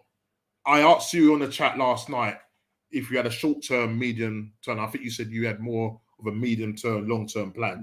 You're not even looking at a short-term plan. So for you, it's a medium, long-term plan. Yeah. In terms of where you see your club going. Let's clarify that. The whole club is doing business. We've got 2 signings already coming in next summer. Some signings we've signed this year, sent them out on loan, coming in first team in 2 years' time. So you can tell there's a long-term strategy there. They've been promised those things. Okay, let's back that now. This season, if you're going to sack Pochettino, you have to do a step above what Pochettino did. Pochettino finished 6th. I think you've got to finish top 4 next. Because he technically got Europe. So Europe itself ain't enough anymore. Top 4 is a minimum. Now, if you sign Osimhen, and spend the money, you've then got to go and win me a cup. I don't know which one. Win me a cup and top 4. That's progression. But really, if you get Osimhen in, do you challenge for top? Do you get top 4 and challenge for the league, or is it just get top 4 and win a cup? That's offensive. Okay. You cannot buy this league. Those days are done. You cannot buy this league. It's going to take what Arteta's done and built it. What Pep has done. Even Pep had to build it. Someone made a good point. Not one player at City is original City when Pep took over. He's now fully his team. His team. And it's the same for Arteta. Pretty much, apart from maybe Saka, Saka's the only one. And because Saka and Martinelli came in under Unai. Henry. Yeah. Well, Saka came obviously through the books, but I mean in terms of you played under another manager. Yeah. Played for another manager. Yeah. This is what I respect about Arteta and Pep, though, right? They've come into those teams and they just said, "Yo, Big D, you're not for me, my friend. Look for another club." And this is what I wish Eric Ten Hag was able to do, but because we're ran so poorly, he can do that. And I actually remember Pep came in and told the goalkeeper, he said, "Yeah, man, you're not for me, my guy. The way I want to play, you can't play that way. Find another club." Arteta went in and just said, "Right, pay him off, get them off the books, and we go in another direction." And I actually like that because fans are quick to jump on the managers for not getting the best out of these players. But if I identify straight away that I can't do much with it, I remember Mourinho saying that there's certain guys there I can't work with. There's no point in them. I might as well just let them play in the reserves to stay fit so you can sell them on. And there's not every manager that has that in them to go to a club and say, yeah, him, and him, you got to get transferred. You got to get gone. Well, listen, that nicely segues into Arsenal. Edu. Protecting his... Edu, and his big cigars, protecting his players, protecting their values. Fumbling the bag, no. Reece fumbling the bag. Reece Nelson, and Eddie Nketiah are still at the club. Yeah. I can't even believe that, no. Right. Listen. And you said a couple of seconds ago, you like what Arteta does. If he doesn't fancy you, get rid of you. So why is Reece still here? And why is Eddie still here? Now, these guys got given contracts. Eddie got given a 5-year contract in 2022 for 100K with the number 14 on his back. Yep. Right. Yeah. He was coming down. Basically, he had, in terms of the what's the word I'm looking for? The control in terms of saying, well, you know what? I can go and get a signing on fee, go on a free or whatever. Now, clubs were looking at him. The Crystal Palace were looking at him. Okay. Same with Reece Nelson. Yeah. 2023, he gets a 4-year deal, 100K with an option to extend that deal. He's not playing any of these guys. Yeah. He's not playing any of these guys. And this is what frustrates me about Edu and trying to get deals over the line. We're still, this Mourinho deal thing is just, I don't know what's going on with it. I think it will happen, but there's a £10 million valuation between what Real Sociedad want and what Arsenal want to offer. Arsenal want to offer 25 mil. Real Sociedad wants to offer 20, wants 35. Okay. Yeah. Now, there's also something, and there's all sorts of rumors circulating saying that 5 million is owed to Moreno, Mikel Moreno, but Real Sociedad want to put that into the deal, and Arsenal say no. So, and then there's this other thing where, Arsenal or Edu's got good relations with Real Sociedad, so they don't want to break that down. It's all nicey, whatever, blah, blah, blah, blah, blah. The problem is we're taking too long to do these deals, okay? Yeah, we know what players we need to get in. At the start of the end of last season, I was looking forward to players that were going to look to leave the club, the likes of Ramsdale. Look, I think if we don't get any kind of deal for Ramsdale, keep the guy, because we got this Setford guy from Ajax who's 18 years old. Yeah. He can't be our second choice keeper. Yeah. Ramsdale, there's lots of games that we're going to play. If I think Ajax, we turned down a deal from Ajax to bring him on loan. Arsenal don't want to entertain that. They want to sell the guy, get around about 20-25 mil for him. They're not going to get back the money that they paid for him. Yeah. Now, I think that Ramsdale should look at this, and I'm hoping that Arteta will end up playing him in the cup games and some of the Champions League games. Arteta came out, when he brought in Raya season before, he said, I've got 2 number 1 goalkeepers. That's on you, Arteta. Yeah, but look at the way you treated Ramsdale. Yeah, he did. He did say that, didn't he? He said that. Yeah. He said this, right? And look how he's treating the man. He didn't even get on in the Emirates Cup. Yeah. Oh wow. Yeah. He didn't even get on in the Emirates Cup. Raya started in that game and played the whole entire 90 minutes. Yeah, he made wholesale changes, but man didn't come on. Now the problem is we're looking at this Espanyol goalkeeper. I think he played. I didn't watch the Olympics, but apparently he played for Spain, who won the Olympics football. We're looking at him now. I don't know how good he is, but you need someone that knows the Premier League. And if we don't get the money for Ramsdale, then keep the guy and make sure you play him. Yeah, make sure you play him in the games, because there's lots of cup games and there's going to be a lot of Champions League games because there's 2 extra games. Yeah, keep him and make sure you play him. I just think the way Edu is doing business, where this Moreno deal has just been going on for a long time. I don't know if it's because of PSR or FFP why we can't get these deals over the lines and why we're haggling to the Eddie Nketiah. That fell through Marseille. They've decided to go on to Wahil or whatever his name is from Lons. They're going to go on to him. And now we're in a situation now where the deal is completely off with Marseille, and we've still got Eddie Nketiah. The problem is we're going to be paying Eddie Nketiah £100,000 a week for him not to come on whatsoever. He ain't gonna feature because Arteta's not featuring this guy. He's not playing him, and then he didn't even play in the Emirates Cup. He did. I don't even think he was even on the. I think he was on the bench, but I don't even know if he was even on the bench. I don't know. But what I'm trying to say is that when it comes to us doing deals and that, we seem to, or Edu seems to fumble this bag. Yeah. He was protecting the values of Reece Nelson and Eddie. Yeah. This is whatever we do when we sell these guys. Right, people are saying that clubs are coming in low ball and they think that Eddie, there was a figure that was 50 million euros. That's what Arsenal want from him. There's no way in God's earth we was going to get that. Yeah, 50 million euros. There's no way we're going to get that for a guy that's hardly played. And they keep bringing up this narrative. I'm sick and tired of this. They keep bringing up this narrative. Oh, he's an England international. I believe he's only got one cap in it. I'm sure he's got one cap for England. Yeah, he scores an hat-trick against Sheffield United. Anybody can score an hat-trick against Sheffield United. Come on, let's be real. Yeah. Let's be real. Yeah. The valuation between what Marseille wanted to pay and what Arsenal want was, I think it was 23 million. That's what Marseille was willing to pay. It was something like 27 million euros. Arsenal wanted 27 million pounds. It didn't happen. But if we had sold him, that's pure cash. That's 100k off the books. Yeah, that's 100k off the books. Reece Nelson, Leicester were looking at him. Okay, Arsenal wanted between 15, 20 mil. Leicester weren't entertaining that. Now it looks like they're looking at the guy who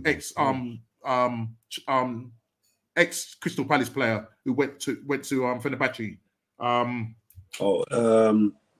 What's the name? What's his name? Oh, come on, buddy, please. Zaha. Is it Zaha? Zaha. Yeah.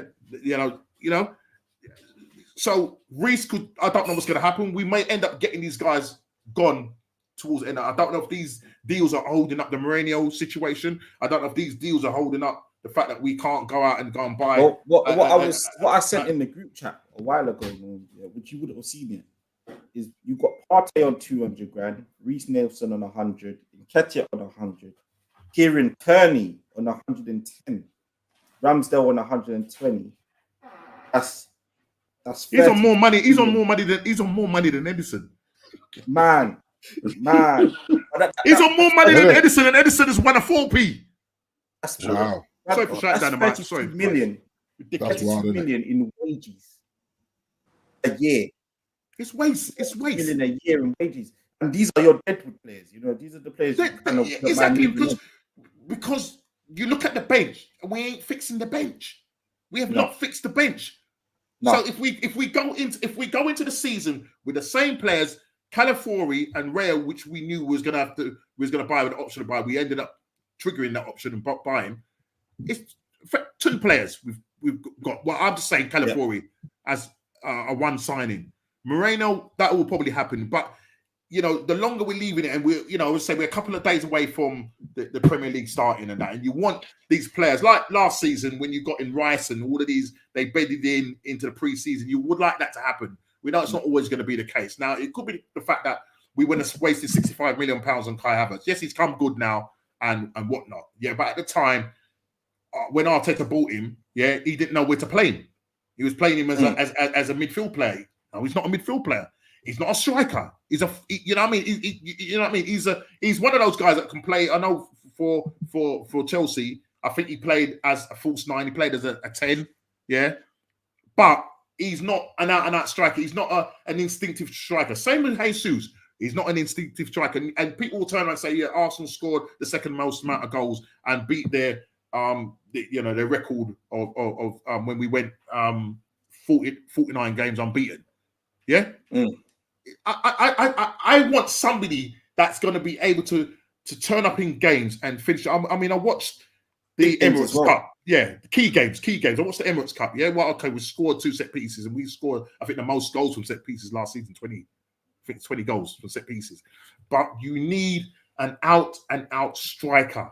Yeah, and I was listening to another podcast, and somebody was saying, from a Man City guy was saying that if Arsenal go and get a striker, a top-class striker, and get a top-class winger to push Saka, he'd be very worried.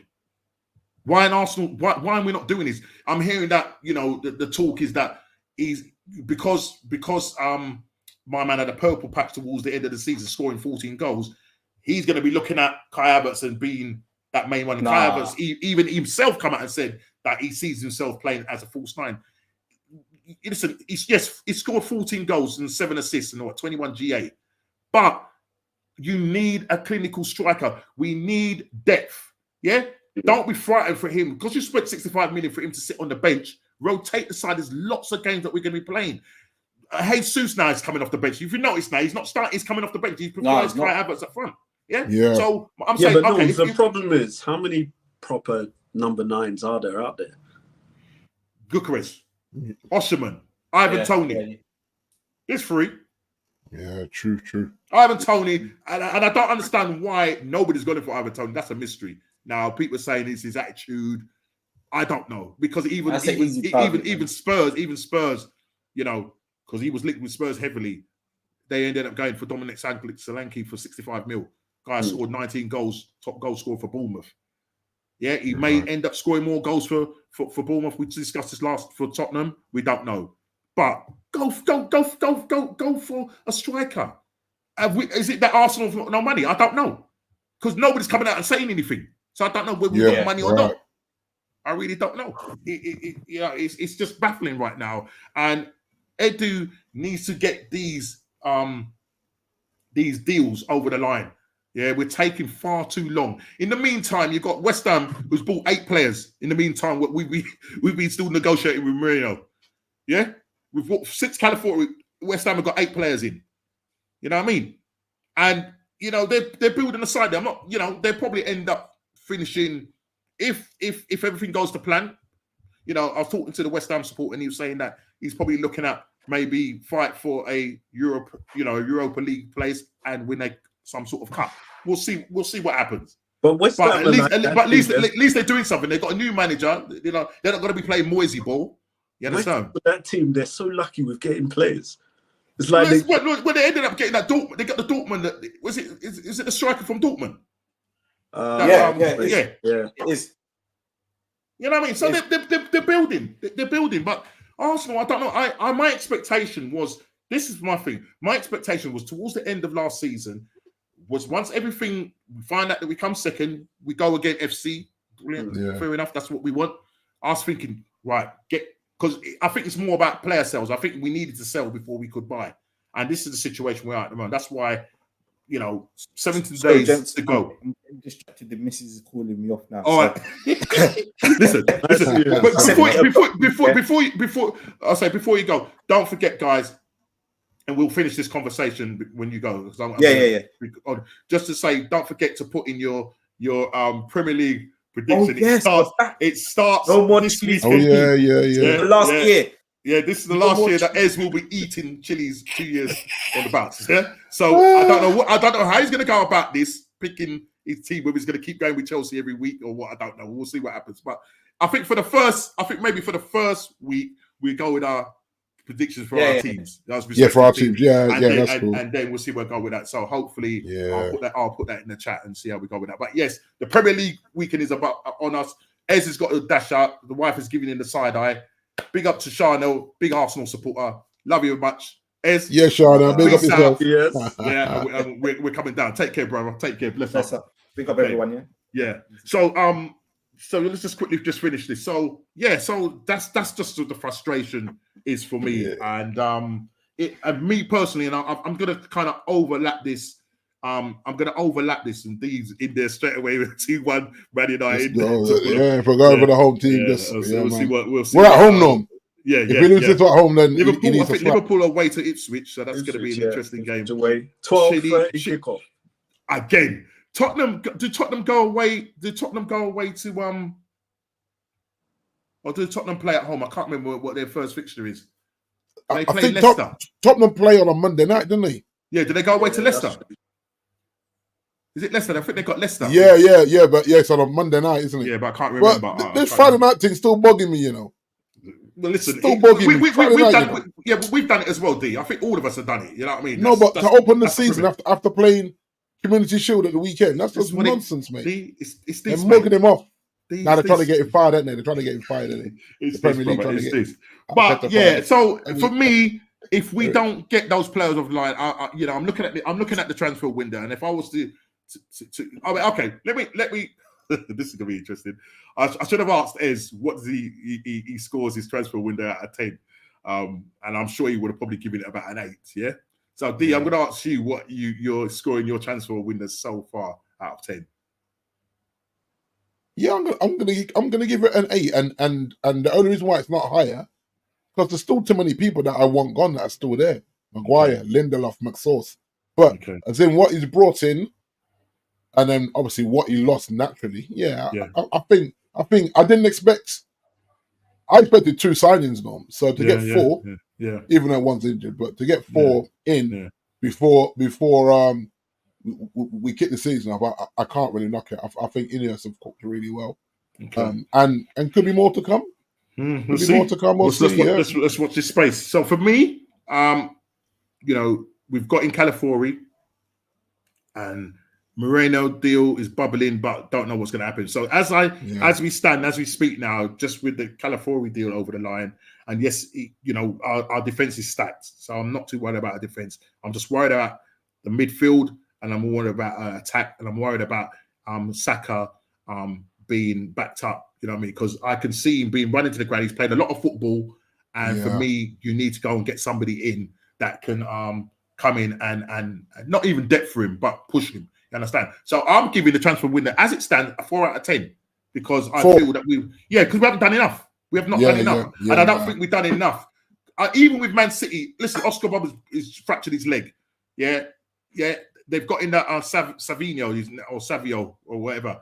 Yeah, from Girona, he looked good. When he come on for the little time that he come on in the Man United. And McAteer as well. McAteer. He came on and did well as well. Yeah. So he got options, then Pep's got options. He's got option, and Pep is the option as well. He's the option, because at the end of the day, he can do wonders with that team. You know what I mean? So people looking at well, they haven't bought anybody really, or they whatever. And now they're looking at the Oscar Bob thing. Is that going to weaken them? Listen, right now, if we don't go and sort out the areas that we need to sort out, okay, Jay. Once we finish this, if you come down, I'll leave the thing open so you can talk to Dean. He'll tell you how to do it. Yeah. So we're coming down. Give us another 5 minutes, and we're shutting down this show because we've been going for 2 hours. It's been a great show. It's been fantastic for the people that stayed with us in the chat. Brilliant, absolutely brilliant. So that's the reason. Until we sort out those key areas, that number 8, an attacking midfielder to push Saka and an out-and-out striker, then I'm good. Then I'll be looking at an 8 out of 10. Not even a 10 out of 10, 8 out of 10. Yeah. I still think there's other areas that we need to sort out. Like if for me, if Odegaard gets injured, who's going to come in at number 10 and back him? You get on. There's no real cover there, is there? And so, we come to Zooby Doo. Should I really?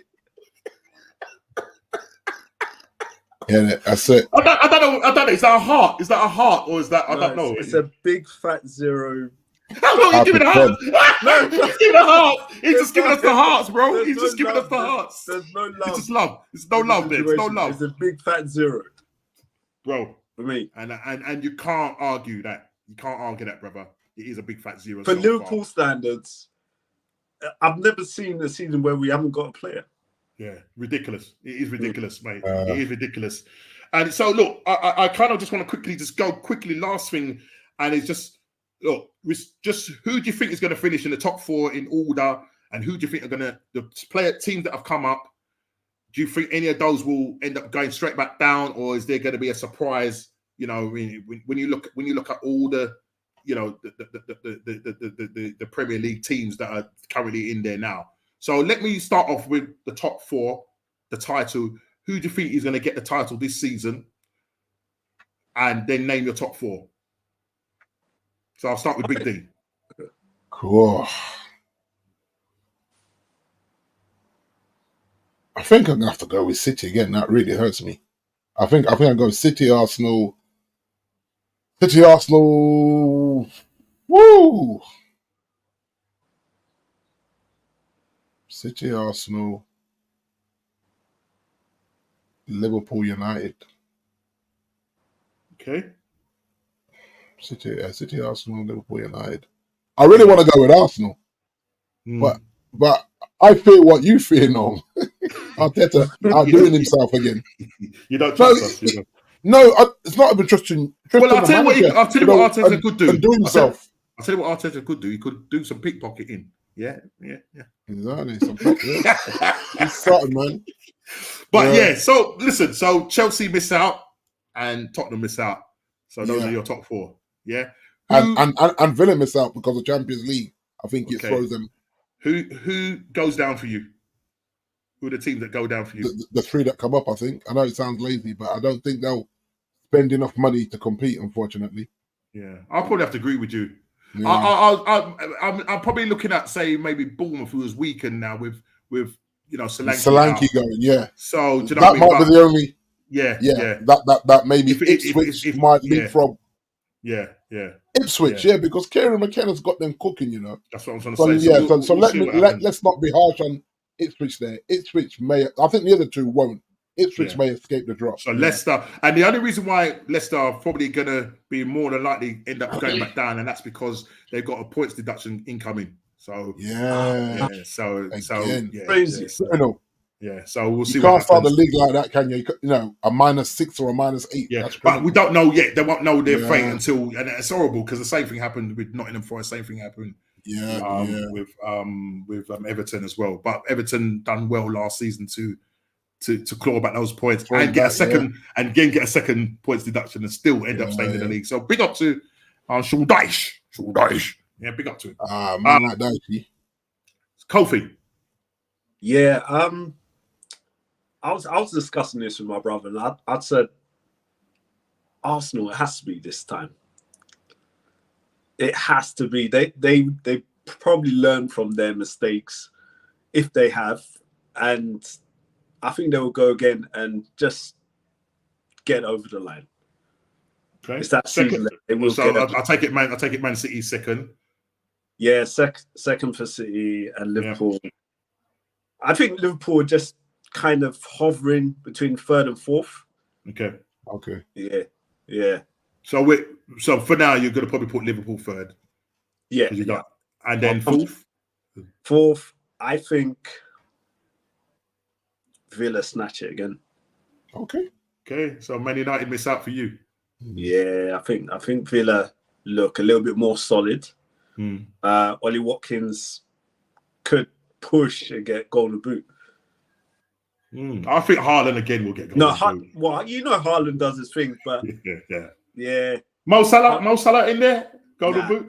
He's dropping off in terms of like getting into those 20s. Okay. Yeah. Interesting. Father time catching up in it. What about your drop? My drop, I think Forest could be in there.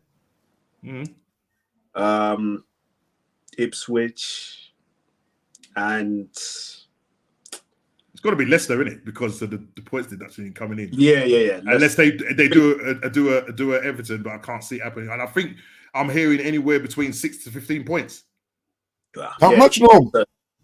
So those three. Ipswich, Forest, Leicester. Okay. For me, Man City.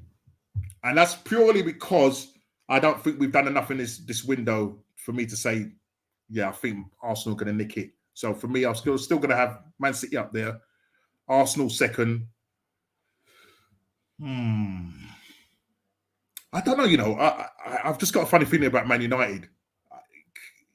Because I think if they get in a couple more players in, and what they're doing, they look much. All right, listen, in that game against Man City, I felt they done well. They look like the team to more likely to score, and it was Bernard Silva getting that as they do. Just not clinical, were we? Yeah, just not clinical. I'm gonna go with Man United third and Liverpool fourth. Interesting.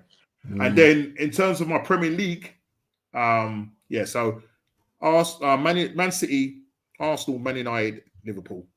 Those are my top four. And then it's a fight between that 5, 6, 7. There's going to be a tussle. Aston Villa, Chelsea. Yeah. Throw them in the mix. Tottenham in that mix there. It's going to be a bit of a mix there. But we'll see what happens. This is what I like about Kofi's prediction here, right? Is that if Pep don't win this one, he is not retiring. I mean, he's not leaving City. He's not leaving City on a loss to Arsenal because of the whole Arteta is my pupil. Yeah.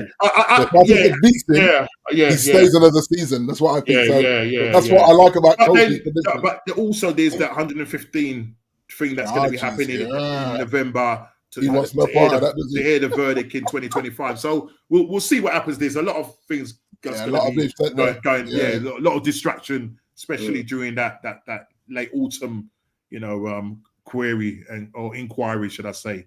And then for the drop, obviously Leicester, I have to throw in Bournemouth, possibly, and